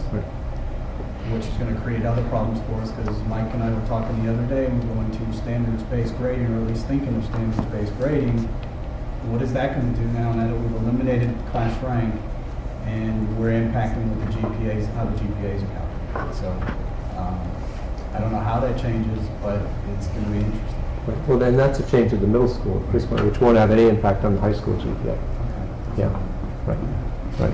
And actually, you know, if this is approved, and this opens up, you know, I think one of the things that, quite frankly, we should do, is look at our GPA and ask, okay, are we calculating it in a way that's to everyone's advantage, obviously. I'm not suggesting an unweighted GPA, but, you know, are we looking at that? And, you know, some of the things that are tangentially related to this is, you know, the way we level our courses. I mean, there's some courses that are level 2, which I could argue should be level 1. But, you know, we really haven't been able to really look at that for fear that by changing any of those things, we're going to totally discombobulate everybody's rank. And so, you know, it will open up some of those other questions about how are we presenting our students, and are we in fact presenting them in the best possible way. Rich, I just want to For clarification purposes, the motion, I guess, is send it down to policy. Motion to accept the proposal to eliminate the reporting of class rank. However, the district will continue to provide class rank when requested for admission and scholarship opportunities for students, or required, maybe we should say, required and requested, required is what we have. And that it be sent down to the policy committee for drafting and come back to the board for adoption. Mike, is that okay with your motion? Yeah, it does. What policy is it in now? Oh, God, it's in the presentation, Scott's. It's actually, there's really not a policy on ranking. The way it says is that class rank or GPA, it's in the policy on GPA, and it simply says that a weighted GPA is used to calculate class rank. That's the only time the class rank shows up in the policy. So you'd have to create a new policy. And then amend. Yeah, a much more explicit one. But right now, it indicates that you use weighted GPA to configure class rank, but it doesn't say anything then more about class rank and what it is and what it should look like. On the motion, I didn't hear, I'm wondering, if you say motion to accept, Yeah, motion to accept or adopt. I'm trying to read my own handwriting, but it's a motion to accept the proposal to eliminate the reporting of class rank. on the transcript, that's what I want to stick in there, on the transcript. Yep. Mike, you accepting it? It's fine. Okay, it needs to say, so on the transcript. However, the district will continue to, should we say, continue to, we'll figure it out. Provide class rank when required. I just want to make sure, someone brought the question, I think it was Carol saying whether or not, or maybe it was Tom, or said, well, we're going to continue to calculate it, and I just want to make sure we don't leave that out. So. Hey, Dan, what is that? It is especially where it's required. A parent might just like to know what's required. Right. So required or upon request? Well, required and request. I just don't put required. A parent has, like Scott said, it's still the student's information, so it's even upon request plus required, whichever way you want to go. So let me clarify it again. I apologize everyone for this being a painful process, but we want to get it right. So motion to adopt the proposal to eliminate the reporting of class rank on the transcript. However, the district will continue to provide class rank when required or upon request Yeah.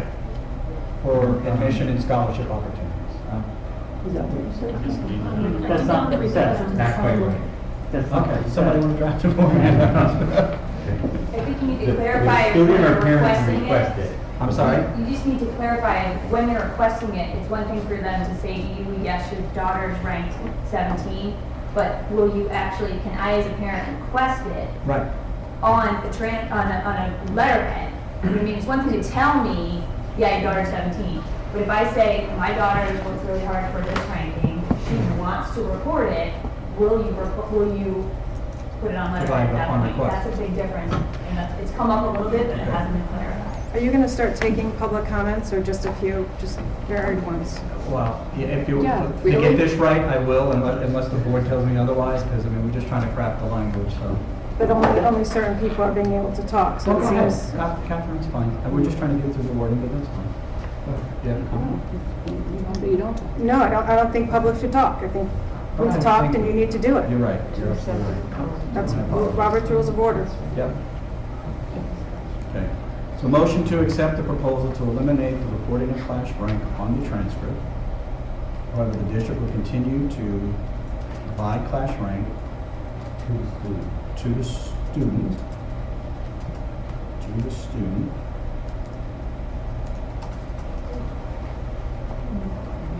when required or requested. Student period. Or Or when required. All right. Any other, Carol? Beginning of the class in 2016. That's another point. Okay, we'll phase it in. Scott, you're talking class of 2016? Good idea.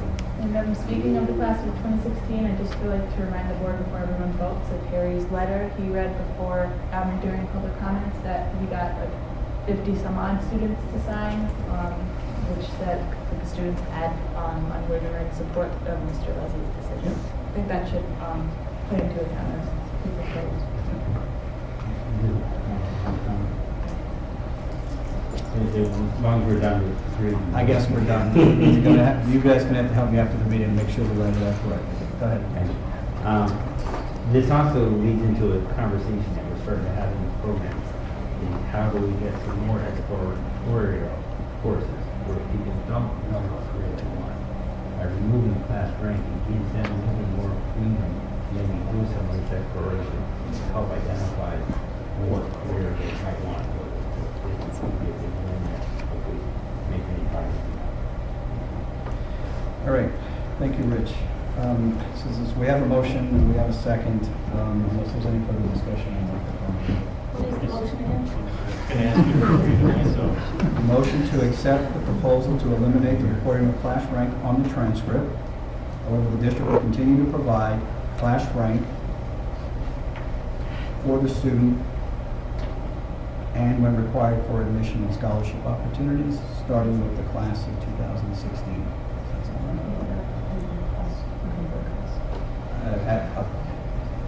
When required or upon request.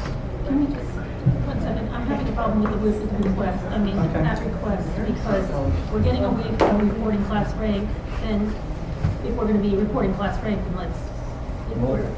Okay, that's a very interesting point, Amy, because Scott said, upon request by the family, you will provide it to the school. If the school's asking for class If the rank, school requires class rank, we would provide, yes. Require class rank. Yes, right. What if the parent wants to know for their own business? If they just want to know it, sure. I mean, it belongs to the student, so, it's not something we would hide from anybody. But it wouldn't be reported officially by the school unless it's required. It's not requested. That's it. Just to add. Well, I just wanted to make sure I'm saying what you want. go ahead and read back. Motion made by Richard Jacobson and seconded by Michael Turner to accept the proposal to eliminate the reporting of class rank on the transcripts. However, the district will continue to provide class rank to the student and when required, beginning with the class of 2016. I think, okay, it is, but someone, two or three people mentioned about also upon request. To So provide class rank to the student upon request, and when required, beginning with the class of 2016. 2016. Okay. You want to read that back then? So, To accept the proposal to eliminate the reporting of class rank on the transcripts. However, the district will continue to provide class rank to the student upon request and when required, beginning with the class of 2016. we're talking about required for admission and scholarship. No? Is that right? Okay, that's fine. We'll stop right there because someone mentioned scholarship and admissions. Can I just I think it's got. add that might clarify things? If the school will report when necessary and will provide to the parents so that there's no confusion in terms of who we're giving it to and why we're giving it to them. I'm confused. Can you read it? We'll read it again. I'll throw my suggestion out. Accept the proposal to eliminate the recording of class rank on the transcripts. However, the district will continue to provide class rank to the student upon request and when required, beginning with the class of 2016. And when required by the... I would clarify that and will report By the college? to colleges and universities when required for admission or or scholarships. One person talk. I'm sorry. Go ahead. And report to colleges/universities when required for admission and/or scholarships. It's in the recommendation too. Okay. One more time, Captain. Accept the proposal to eliminate the reporting of class rank on the transcripts. However, the district will continue to provide class rank to the student upon request and when required For admission and scholarship. to colleges, universities I'm lost, I'm sorry. I think that I would suggest you have and report to colleges, universities, when required for admissions/scholarships. It's after and.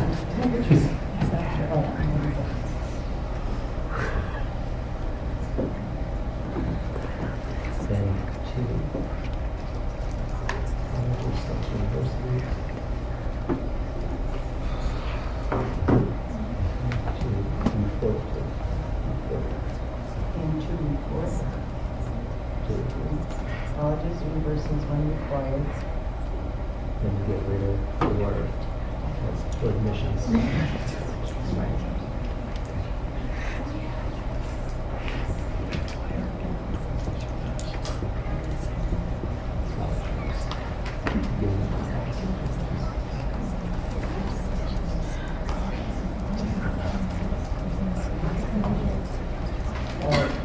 Yes, please. There we go. To accept the proposal to eliminate the recording of class ranks on the transcript.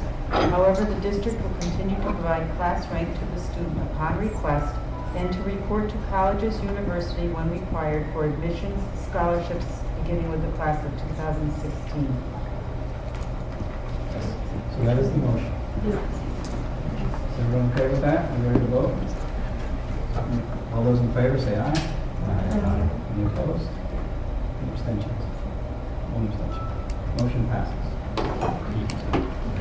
Thank you very much, everyone. I know that was a trying moment there. And Kathy, thank you very much for hanging in there with us. I know it's hard for all of us to go, so I'm going to take that. Yes, John. That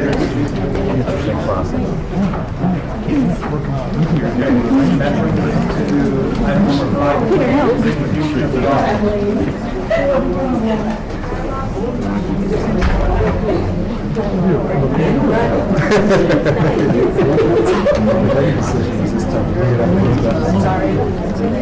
Oh, Mr. Shea, how are you?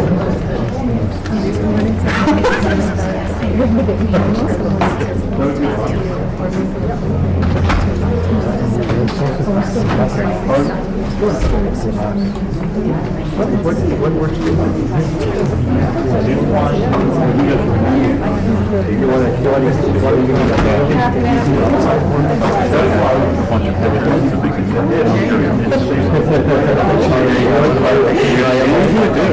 You do? Like if I wanted to put, like, give you some music, you can put it all together for me. You put, okay. That's what you think that's Okay, you're sure it's Yeah. 100%. How's it going? I'm doing good. I got to put something together for the seniors that are graduating, you know. Sure. He's got to be on the list, is he? I just want to do something. Yeah. Just get some photo pictures and stuff. Leave it up to you guys to make it. Just make sure you look at that, you know. Awesome. I'll email you. Thank you. How are you feeling about that? My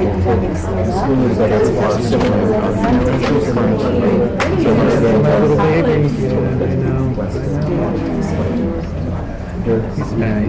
He's an adult already. He's probably or South Winters, I mean, so much really else, but that also.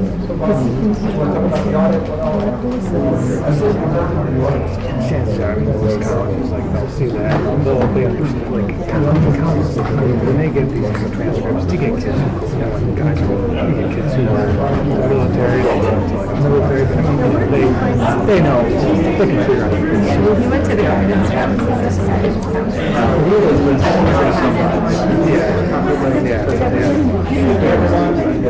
Usually they'll, We're going to try to continue with the agenda. If you could bear with us. So I did get the mail with it. I will. Yeah, that's an absolutely.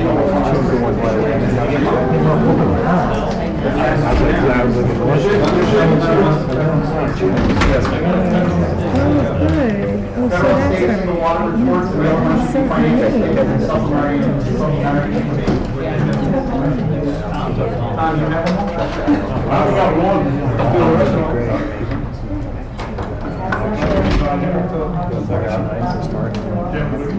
Does someone need my audit?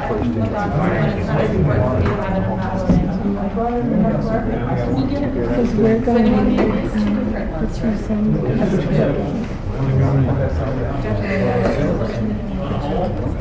I think some of my students. I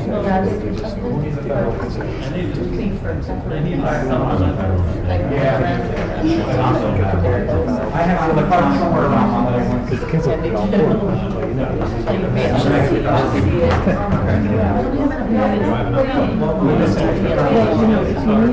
One of each. We only have one. How many you have, Tom? All I got is one, the financial statement and some information. I don't have the federal state. Take care, it's good to see you. And what do you have? I got both. You have both? What is this? One of each. One of each, okay, I have one of each, right? I have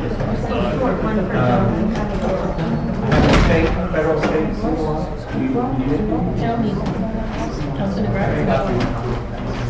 Joe has the majority copy, but I'll give it.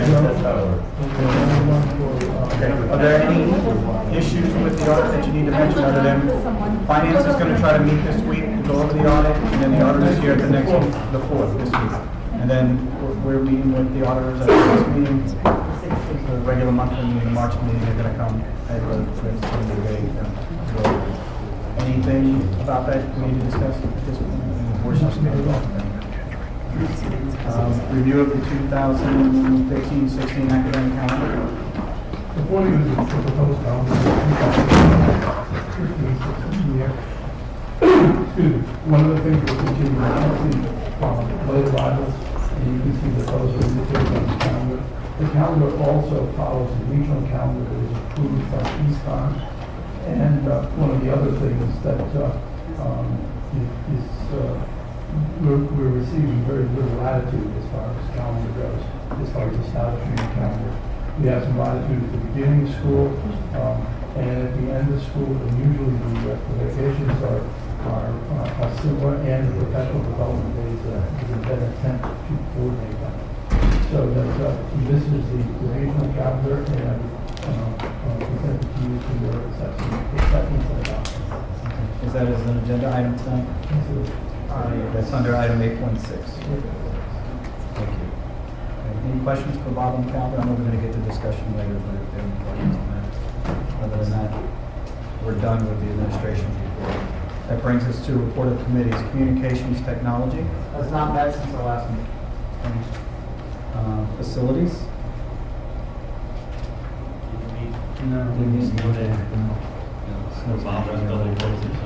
Kevin, I know policy we met, so. We did, and got a couple for review for approval on second reading of document from section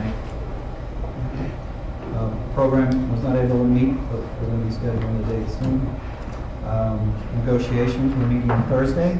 Bob? Negotiations meeting Thursday night. At what time? 6:30. 6:30. 7:30. That was finance. Is that finance or was it? Oh, no. You gotta. Bob, you're right. It was set for 7:30. 7:30 is really reception. But Thursday, right? Right. That's right. It is for 7:30. That's for negotiations on Thursday. The Athletic and Extracurricular Activities Committee. Finance and Audit will be meeting hopefully on the 4th if we can get together. Moving on to students' reports. Shannon.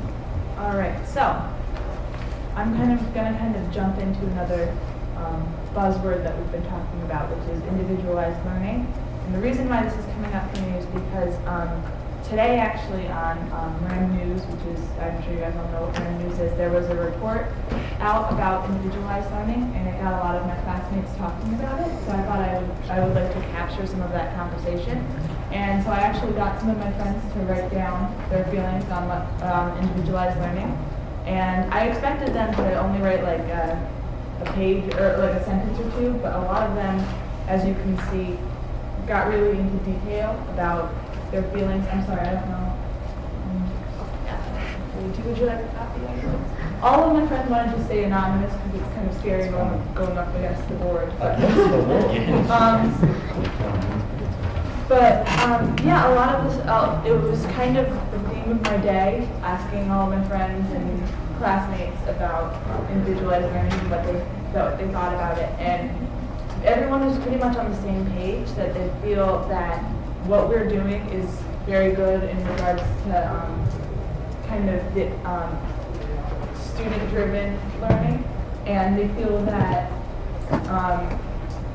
trying to change the curriculum for something that's hyper-individualized would be a detriment to RHAM and what we've been doing now. And not just the students that I've been hearing from this, like all day, but also my teachers overwhelmingly share this opinion with the students. So I just thought that this is an opinion that we don't get to hear very often on the board because I'm just one person, so I thought I would like to capture it for all of you. So I would like you don't need to read it now, but when we are discussing individualized learning in the future, I'd like to keep you guys to keep these testimonials on your mind and know that these are just a couple of my friends that I've talked to, and I'm sure if you guys want more information, I can set up something for you, but this is just the tip of the iceberg. Facilitators, Educational Foundation. I have no East Country. Okay.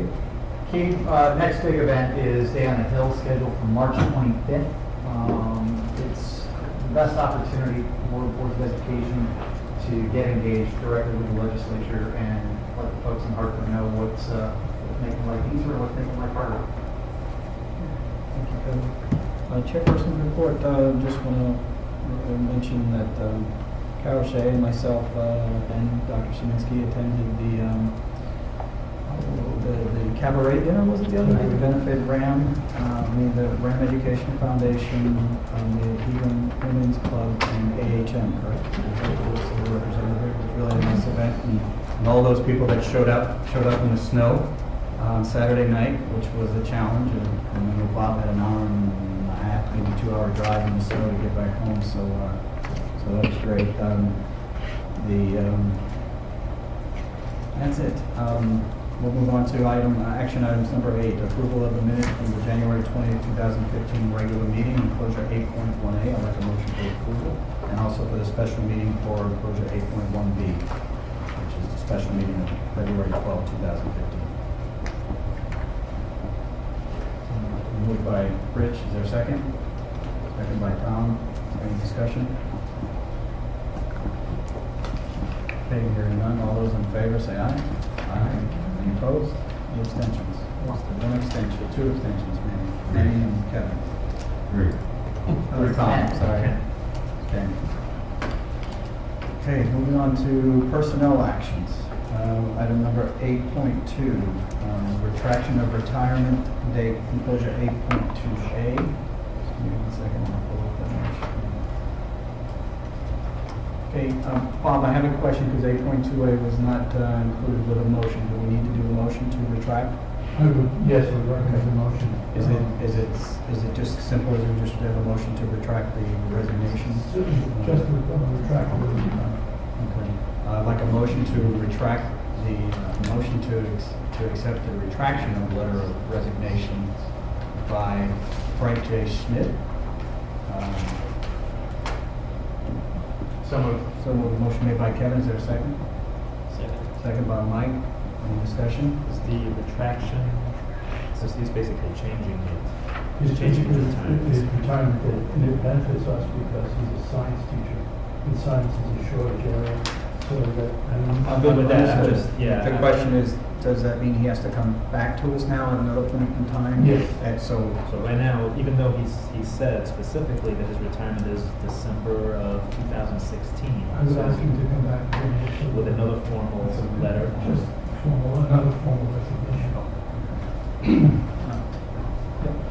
The question here is leaving in the middle of the school year. It's harder to hire that replacement. And that's why I'm asking for it to come back the second time.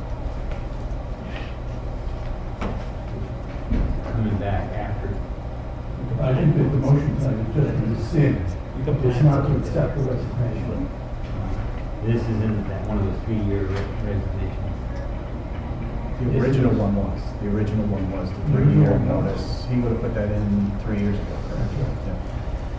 Okay, so he doesn't want to rescind it, he just wants to delay it. Because then the clock starts. Right. If we don't, if we are for that. I think that's the contract. That's contract. So then the clock starts. So this is a delay. From the And there needs to be an acceptance of that, the same thing. Right now, for the school's benefit, leaving in the middle of the school year, to me seems like a problem. And frankly, that's why I'm asking you to rescind it when we have a conversation. So he has to give a 3-year notice. Which he did. Which he did. Right. But he's not gonna do that. So he's just delaying, He's just delaying it. He wants to delay it for half a year. I'm not sure that's to our, it's to our disadvantage. When was the original date, Bob? Because he sent you December 2016. It would have been June 2016, 2015. June 2015. He's had it a year and a half. This is December 2016, so we're in that year. It's about a year and a half. Right. 15, 16 years. How urgent do we have to do this? I'm sorry? How urgent do we have to do this motion? I mean, is this something that you can look at? We should table it so I can. I just want to make sure we get it right, because it's contractual issues there that just I don't want I to. don't have an issue with this at all, for delaying it, because I was going to ask just to rescind it and then talk to him about the half-year resignation. Right. And I haven't had an opportunity to do that. But given all the timing and dates and notices and the contract issues, I'd rather just have you look at it and come back next month with the motion and the right rules, and maybe you can work out the other issues that you need to look at as well. Is that okay with everyone? Danny, you want the motion rescinded or tabled? I'll have the motion tabled. No, rescind it. Have the motion rescinded. I will rescind the motion. Thank you, Kevin. Okay, moving on to, is there another personnel action? That was the other, right after, yep, we need, I need a motion that the Regional School District Number 8 Board of Education approve up to 8 weeks of leave of absence for Rebecca Kirky for the birth of her child. Motion made by Tom, seconded by Rich. Any discussion? All those in favor say aye. Aye. Opposed? Any abstentions? Okay, motion passes. Okay, that brings us to item 8.3. I need a motion to receive and accept the following reports: the levy payment schedule 8.3A, cash flow reports 8.3B, monthly financial reports 8.3C, student activity report 8.3D, student discipline report 8.3E, special education report 8.3F, sick day report exposure 8.3G, curriculum instruction assessment instructional technology report exposure 8.38, cafeteria report 8.3I. So moved. A motion made by Kevin, is there a second? Okay, second by Manny.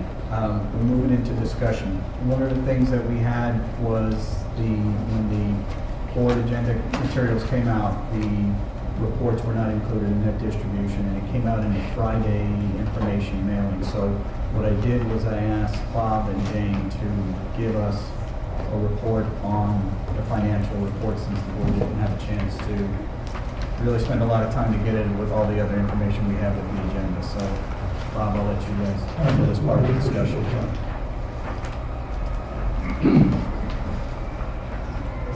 Looking at the budget and going to provide additional detail, we have some counselor in deficit, what I've done, major counselor in deficit, I've listed them here: adult education, special education tuition, vocational transportation, student transportation, property insurance, grounds, and sports league expenses. There are some revenue offsets that do us that have not been calculated into the budget, because we look at it on a cash basis. First of all, in special education tuition, the excess cost grant, we have to keep that in, and that's for approximately $160,000. Our transportation grant that would offset regular transportation for about $101. Adult education grant of $22,000. The IDEA grant that would be used to offset special education costs. We have participation fees, gate receipts, and rental income will all be applied to the budget.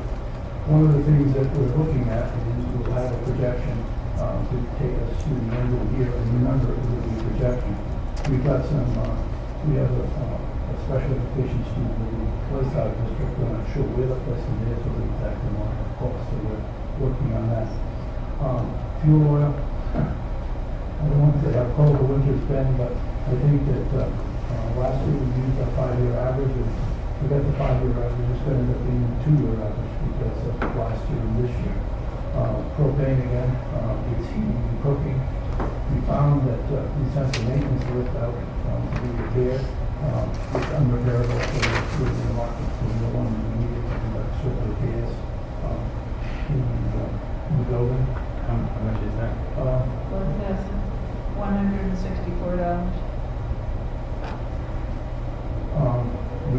We're looking at non-certified salary, and we need to encumber non-certified salaries because we're here for incumbents because of trying to potentially sell the contract. We don't know when that's going to sell, so we need to project that out.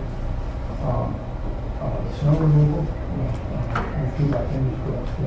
You can see the grounds deficit, which are primarily caused by snow removal, the blizzard and other things. And so we're not sure where we're going to be in about 4 or 5 weeks. And then lastly, electricity. We don't know what the spring is going to be like as far as air conditioning. We know we've had to run the heating system overnight just to provide these freeze ups. So that we're in the process of trying to reconcile it so that we can get an adequate projection for the year. Jim? Yes, we have to include the comments of Dr. Smansky.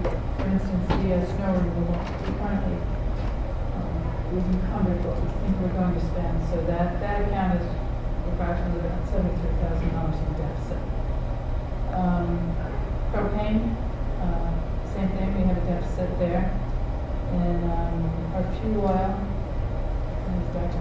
Sminsky said, that's probably going to be, we're estimating maybe a usage of 110,000 gallons as opposed to the budget of 80,000. So do you have an idea how much money this is going to be that we haven't covered for the fuel, like in the propane? The fuel, because we bid in 80, the difference would be, we're waiting to hear what they would charge us per gallon. Right now, we pay $3 per gallon on the bid.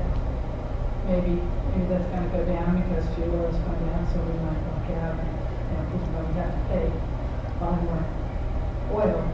There'll be less than what we're paying for now. I'm sorry? Right, more fuel oil, but a little bit down.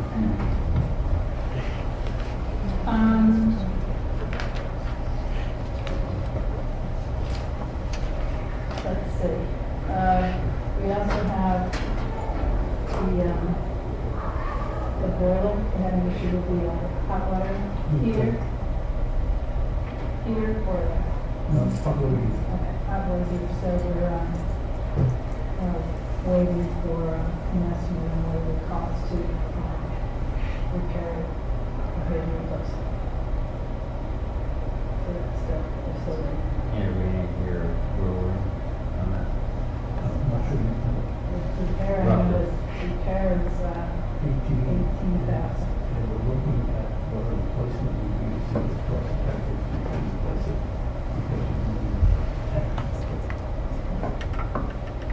So this is similar to the one we just replaced for Mom. The one that was leaking then had a 5-year warranty 12 years ago. So it wouldn't be a thing to be investing $20,000 into it. That's what we're waiting for to come back to you, show you the numbers. Is this one a 10-year warranty? Yeah. That way. Yeah, the new one has a 25 years. And for everybody who wonders why it takes me so long to do this, we'll go back to the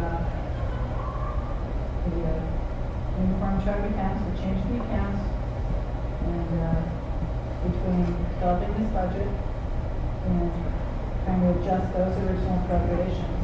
Now, what I spent last week on is looking at all the payroll accounts to make sure that we have the people in the right account code, and then estimating because we don't encumber payroll in the system. I assume everybody understands what an encumbrance is. Encumbrance is you set the money aside. The payroll system does not encumber payroll. So pretty much I'm encumbering by hand until we figure that out. And part of it is there's only so many hours in a day. I'm new. Kathy knows these people off the top of her head. I haven't got a clue if you're a family consumer science teacher or you're a math teacher, you're in the wrong place. So it's a lot of teaching myself as I go along. And my goal when I do a projection is to be a little bit more, try to be accurate as opposed to going up. So, and Dr. Spencer and I have had that conversation on why when the board packet, and the budget is doing the board packet, why if they zero out and having to get that board packet out, I'm not going to just throw some numbers at it. That's why I recommend to have funding for it. And you're referring to the first one that we handed out in the packet? I didn't hand anything out the packet. Or in the... The one that went out on Friday. This was what? That one. And that one's a lot of handwork to make that. No, this is fairly easy to do. This is a matter of just running a report and putting the numbers in here. That's very easy. It's taking a look at it. A deficit, you could have deficits in these other accounts, but we don't know it because we have a lot of things happening encumbered. And that's one of the things I did last week. I sat down with people and said, okay, we don't have electricity encumbered, let's get encumbered. If you notice on the second page, debt service and lease purchases. And all the prior budget projections, they weren't encumbered. We need to encumber it because it's easy for somebody to look at the bottom line and say, oh wow, we have all this money. But people have to understand that there's things we're going to spend money on that definitely need to be done. So that's what I spent quite a bit of time last week, is getting the department and getting people encumbered with electricity, encumbered with lease purchase, that's it. So, because it's helpful for me when I'm looking at a bottom line, as to whether or not, where we've seen it and where I have to go look at. So it's very time consuming, and it's also a learning process for me because trying to compare last year to this year, when A, I wasn't here, and B, that whole chart of accounts, it wouldn't have mattered if it was a new chart of account or an old chart of accounts, still a learning process. And numbers isn't the only thing that I do all day long. It's, there are other parts. So it's a work in progress, and unfortunately, it's been 6 months, so it's still been a work in progress because on top of that, we have the budget. So when you get to these columns where we have the income and then we have the percentage of spent, let's say, or spent's the wrong word, encumbered, then you say whatever. This, because it says 94% on this particular one, it may be all encumbered out for 94% of the year, future, because it's in the encumbered column. So it's not likely we would go over on that just because it says it's 94%. Yeah, well, look at who will snow as a classic example. We encumbered, like when I sat down and determined what do we know we spent on snow removal. We're in the middle of a snowstorm, it's snowing outside, we say, okay, we got this one, and so we estimated the rest of that out.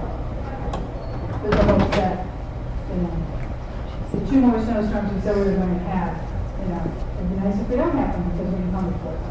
If we don't have them, then part of that encumbrance can be removed. So the encumbrances also get adjusted as time to go to class. Hopefully, they get adjusted down. Sometimes they get adjusted upwards, but. Does that make sense?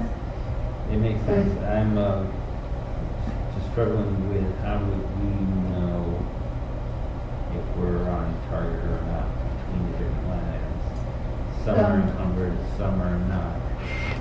Well, you're not on target with your snow removal line item because you're way over. That one's obvious. So it's not really, it's. Right. I look at when I'm developing the projection, I'm looking at the overall budget. I'm not getting into the minutia of separate line items. I'm looking at it this way because of the board members want it this way. And then I also look at it based on object.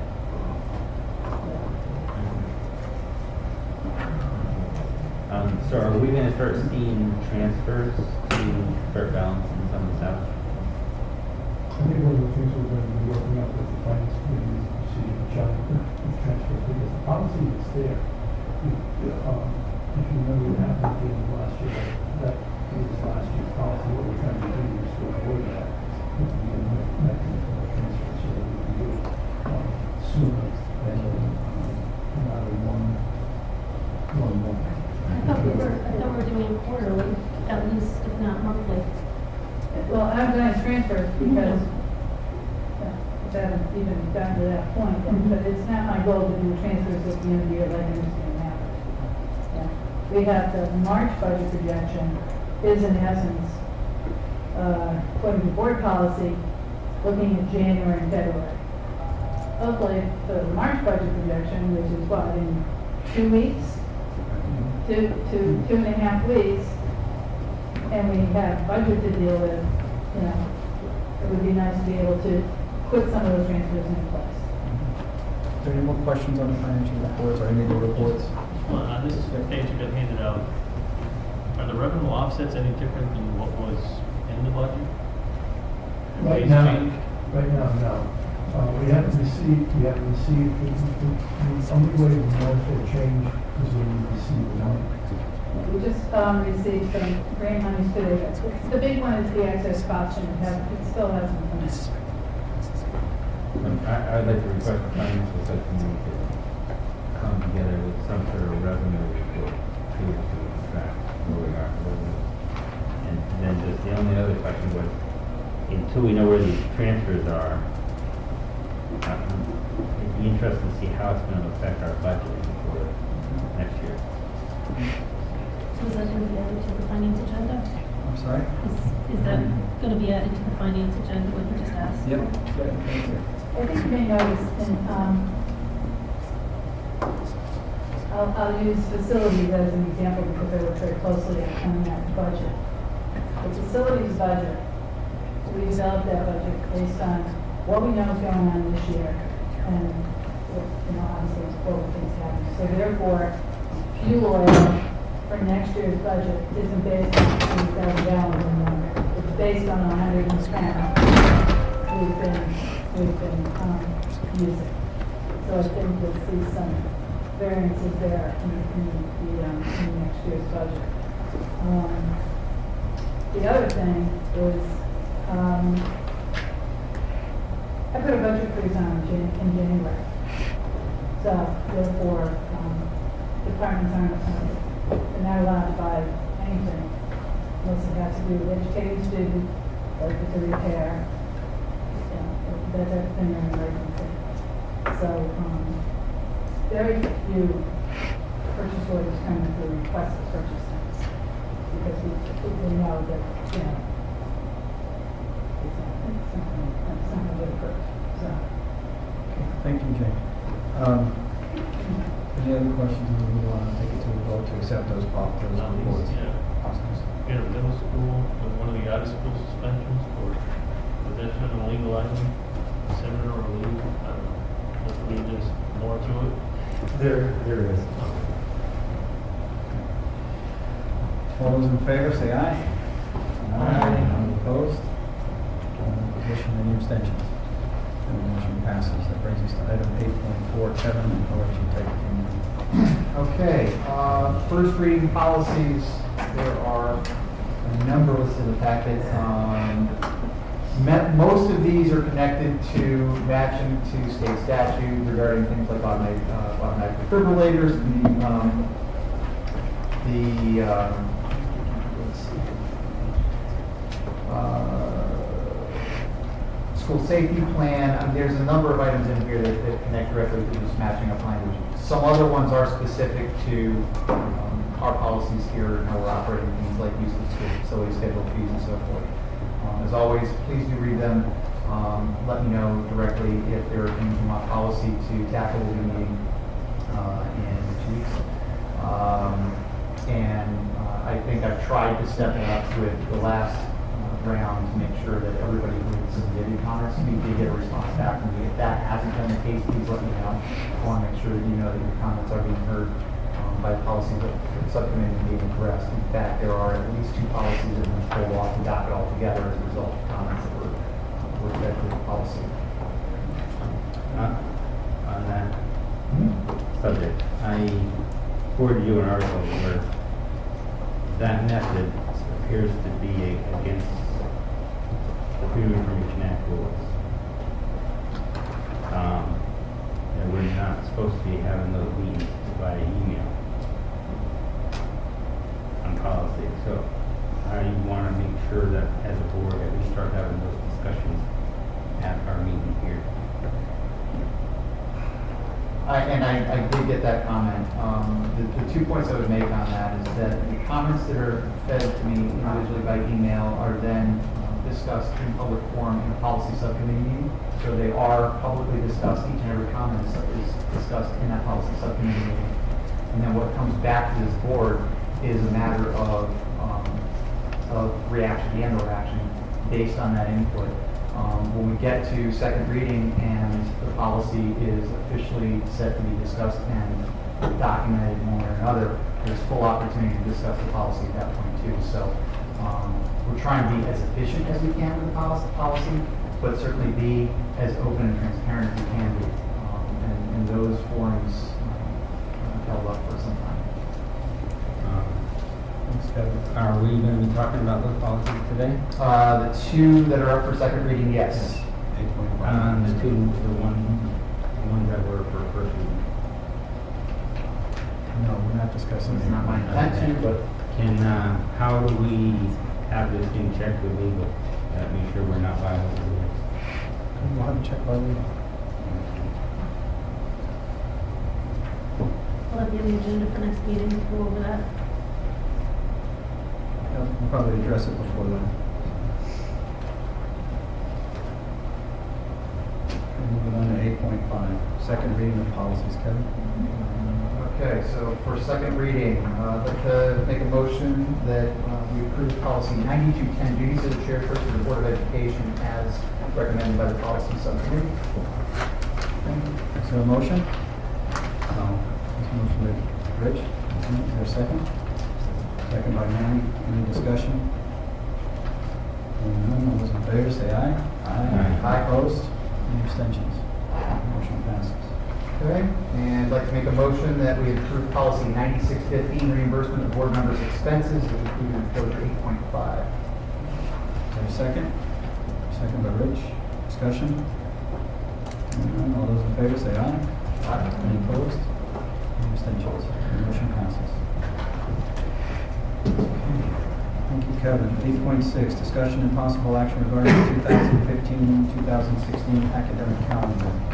8.6. Make a motion that we accept 2015-2016 academic calendars presented in closure 8.6. Is there a second?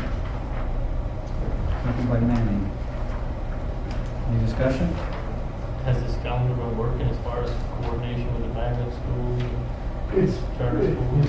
It's working coordination with the Easton area and all the schools that contain the Easton. The magnet schools follow pretty much the same calendar because most of the state is working toward a universal calendar for the entire state. And this is our participation in that project. So again, this is in compliance with the state's requirement to match the rest calendars. Absolutely. All right. Yeah, just one thing. I don't know if this was a typo, but in August manual, it says that school begins on the 26th. It might be typo, because it's supposed to begin on I'm sorry, it is going to begin on the 26th. But the calendar shows Friday being the 25th and Monday being the 28th. That's September. Oh, no. That's it, see, September is, August, September are one block. The first 2 weeks of that calendar block are the last week of August. no, we just, Eventually, I'll get it. I thought that was all August. Never mind. Okay, all those in favor say aye. Aye. Opposed? Any abstentions? The motion passes. Moving on to 8.7, discussion and possible action regarding the proposed 2015-16 budget. what we were proposing to begin discussion of three departments tonight. I didn't know which time we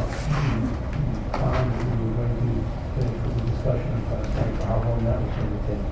So what I've asked is I've asked for four departments to make a presentation and have questions asked on the budget this evening. As I look to you, I'm looking at the middle school principal's account, high school principal's account, business office, and the superintendent's office. Those are the four that we'd like to discuss this evening. I've got some additional handouts for you that I'd like to share with you.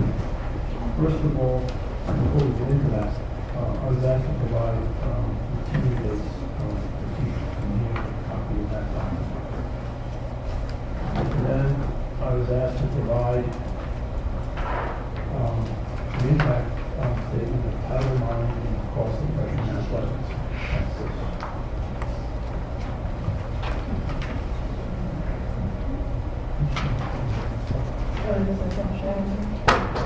I'm leaving the bridge.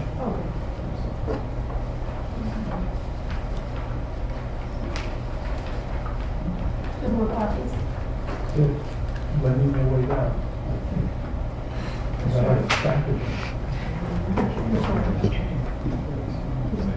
Just short two here, and then Joe doesn't have the rest of your Joe.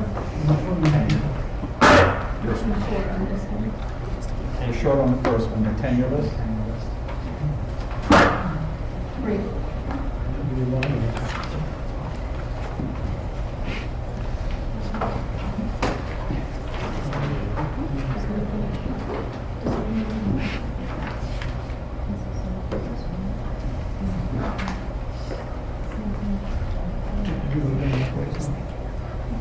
Athletic, there's another one for you. I'll just keep Joe, Joe, looking for one for Joe.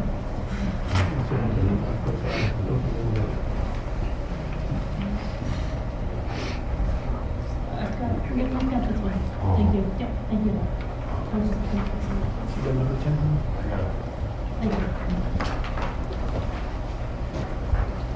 Thank you.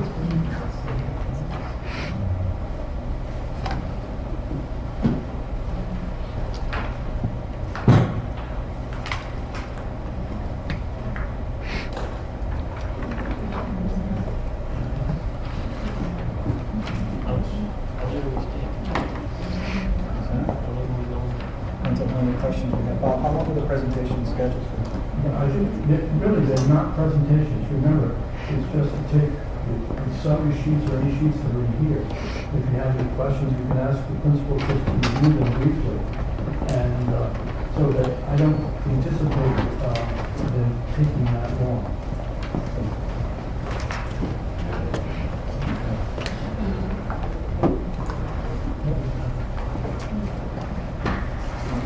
You ask, let's see.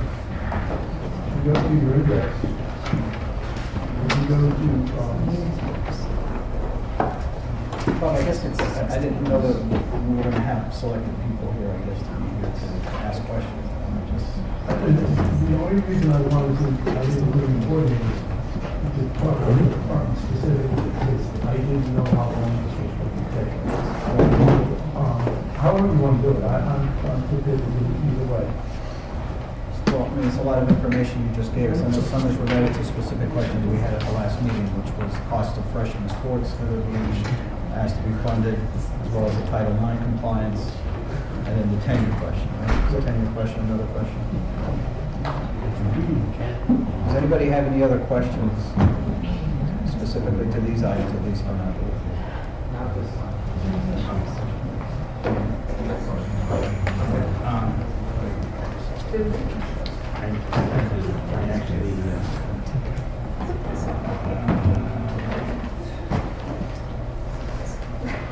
Rich, I know you had questions earlier that you sent to Bob. Right, those are the ones, yeah.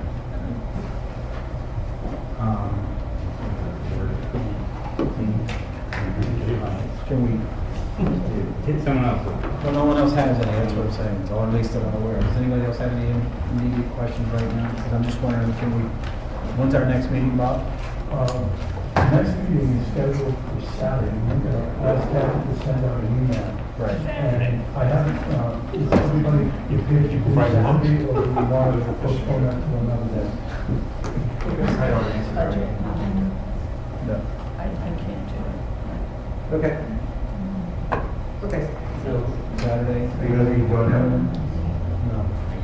Maybe we can get a group together for Saturday. Okay. I was just So looking next to one's make Monday. up the snow day. And, do you want me to try to take another stab at the calendar and? We definitely have Monday night, right? I'm sorry? We definitely have Monday night. Next Monday night. Monday night a week from tonight, so, okay. Well, so it's not like we have enough people together, or enough people who are available to do it. What time is Saturday? What time did we suggest, 10? 9:30. 9:30? You I provide can the do it too, but I don't. About 8 o'clock in the morning. You got bagels in the Get in morning? and get out. No breakfast, I didn't come. So then we can all be out of there by I mean, we need to have it at 6. So I think Joe said he can make it, Rich can make it, I can make it. Carol can make it, that's cool. I can make it. Tom can make it. right? Okay, then we can do it Saturday. We can do it Saturday. We can do it Saturday. At 8? Is 8 okay? 8's better than 10. 8's better for me too. What time? We have to determine what we're going to do. I mean, Bob, what items do you want to discuss or? I'm still on my jam, can I come to my jam? No. Yeah. Nobody does see that. That's a violation of district policy. We don't want to see that. I got little animals on it. They're very cute.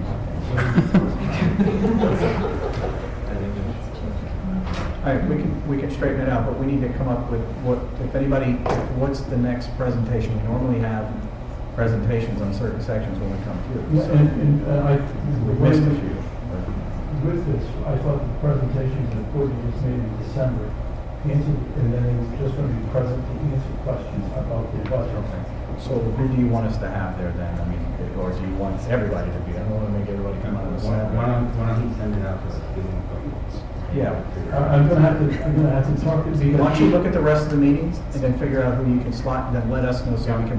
Yeah, because there was some, I sent this earlier calendar out to everybody, Yep. and they had made arrangements, and now, that's a little bit, is a little bit disheveled, so what I'm gonna do is try to get people in, because some people have said that they couldn't make it on Saturday. So I just wanna ensure we do that. Before I ask these questions, I had a couple of format questions. One, we talked a little bit last meeting about when we asked questions, whether we should hold the information off to the next meeting, or we should send it somewhere, or send it. Send it to Bob, I guess, or if you have a specific. Well, no, the questions go, but the answers, should they come to us then, or do they come out at the meeting? Well, I think we can't send it to everybody. Is that? So we were going to ask Madison. Right. Right, that's what we said. I'm asking that we reconsider that, in that if it is information that you could request through a Freedom of Information Act, like a report or something, that we would send it out to the board and put it on our website. If it's commentary, we don't want to create a meeting going back and forth. Right. But there's no reason why, if someone requests the cost of the question, that could be sent out when you have it. But I think Bob or Jane can respond individually, right? Well, And then we can just share it with the rest of the committee, or with the board at the next meeting. I think we have to determine this, if questions are going to come in, And now we're saying, oh, well, let's either put them on the website or answers. I didn't say about the website, I'm just talking about people who have questions and want to get answers. If you have specific questions that need to be answered, that's the first question. So, because that's what came up last time. So the question, if you have specific questions, you can address them to Bob and or to Jane or whoever, and then they'll respond back to you directly. And if there's anything that needs to be shared with the board, we'll do it when we're during a meeting. Well, I have a problem with that I'm, in essence, only responding to one person. Well, understood, but what I'm saying is someone raised the issue that if it goes out to the entire board, then it's an illegal meeting. I don't think that's considered an illegal meeting, but let me add this. That's why I said the answers go back at the next board meeting. And give everything back. And then it goes on the website after everybody's discussed it. See, now that I've given you this, I'm going to put this up on the website in 10 minutes. Because we've tried to put everything up. If you look on the website, both books are up on the website in Soto. And we want to be sure that was there. This will be these three things that I handed you tonight will be the next things that go on there. And if I in-depth responses, they will be posted on the website. Part of my request is, I requested the other day to get the document in Excel format. Which document? The bond document in our right now. Yeah, we talked about it. Yeah, we talked about that quickly, but I should. Right, but that's something that I would hope that we could turn around and do. That would have saved a couple hours worth of work for me putting it into Excel. I only have one concern with that, and this is past history that we've gotten worse. If you put an Excel document up, and then somebody made a mistake when they were manipulating the numbers, and they said that the Excel document was wrong, then we spent an awful lot of time tracking it down. I say, I don't have a problem doing it to you personally, but if I put it up there and somebody starts manipulating it, then I've got a problem of a lot of time trying to find it. What document are you looking for in Excel? I wanted that one, which is the error. Big budget? Yeah. I can't give it to you in Excel. Or comment. Gonna have to hire a programmer. That's not what I do, that's generated doesn't off the extract. system, I'm It not doesn't quite extract. sure. We'll find someone to help you with that. I know the system can do it. We tried it before. I had last year's in Excel. Well, just evaluate that and see if it's possible. And when do you need this for? First determine if it can be done. First determine if it can be done. If it can be done, then we'll decide how much time it needs to take to turn around. In general, I'd like to see our documents come in Excel more than PDF. Well, I have a problem, I'm gonna tell you right now, if I create a document, I'm not gonna give it out in Excel because I don't want anybody changing my document or doing things with my document. Similar to when I gave Dr. Sminsky, did the material on Dr. Sminsky, that was an Excel document, that was my mistake, I sent it out in Excel because it was the 0 hour, and then someone sent it back and changed it. I'm not. All right, just do this then. Look into what's involved with getting it done. We'll talk about it at the next meeting to see if it's feasible to get it done and if the board wants to do that. If it's going to create a lot of work for Jane to do, then the board's going to have to decide, the superintendent's going to have to decide. Yes, Carol? Yeah, I agree with Jane. Yeah. I am very uncomfortable sending out information that, as a professional, you have some responsibility for it. I know I've been in the same situation myself. I'll give you a PDF.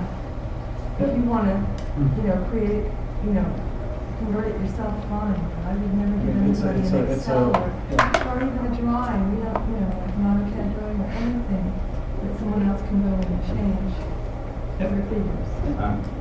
It's a labor-intensive process that's been done. It's been changed dramatically for the better, at least in presentation and content formats. So I guess the question is, without anyone having to reinvent the wheel, I don't see a need, in my opinion, to do that. So let's just explore what's involved, and then we'll think about if you're really gonna push the issue to get it, then we'll have to discuss it as a board then. Then we'll have to vote on it. But if it's going to overwhelm getting the work done and the outcome, if it's really gonna be that beneficial, I'm sorry, Rich, what's that? Okay, thank you. That moves us on to, Okay, now the questions on the three topics. three topics. You got questions, go ahead. Okay. On the middle school office, 550 middle school activity print in.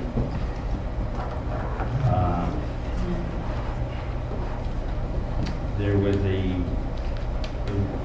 request was for $0 in our official request, but the principal requested $5,000. Wondering if that was.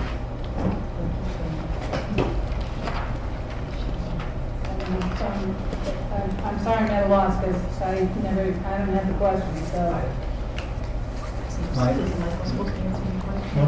I can answer it because I talked to Jane about it today. That's actually a mistake. That's $5,000 that got rolled over. High school has a budget for that. Middle school didn't. And got copies pasted over. And ended up in my budget. Okay, so All set. So that wasn't, so that's a scratch off through your budget. That's my contribution back. There we go. Is that printing and binding? Love offering. Activities printing. That would be in. I didn't understand what you said. Oh, sorry. So in this form, in detail, yes.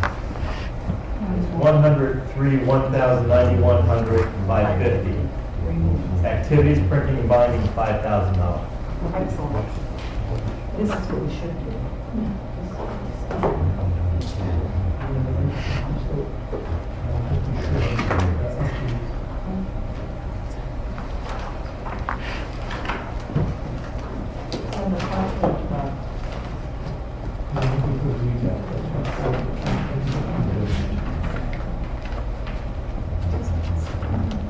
So 9,000 for agenda books? Yes. Can you make that 5? No. That's the wrong number. It's further That's the down. last one. The second to last number. There's no such a, number one, there's no such, there is no count. Right.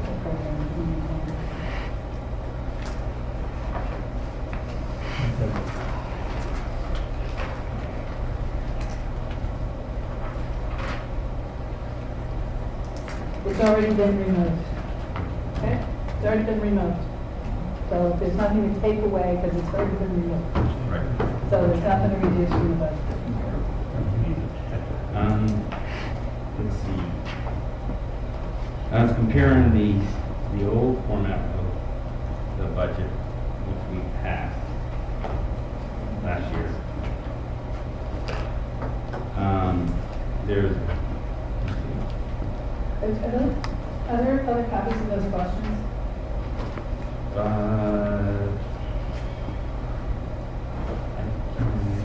think he did.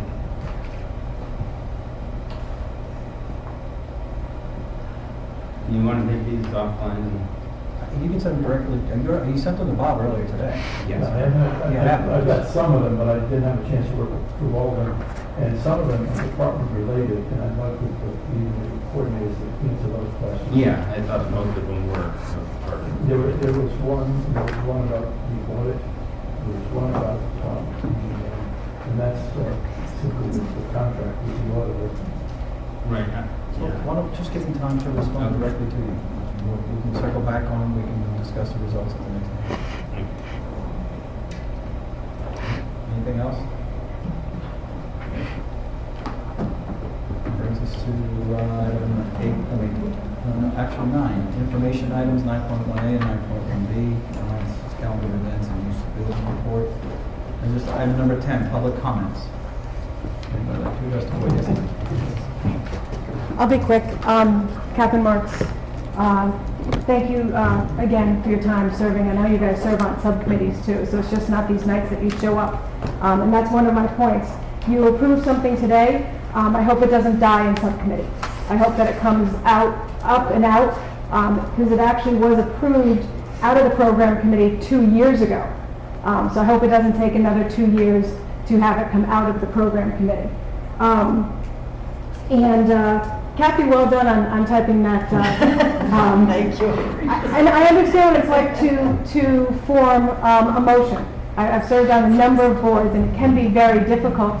And it's actually good to work on the motion because you're responding to the feedback that's happened through the meeting. So great job, and great job for putting everything on the website.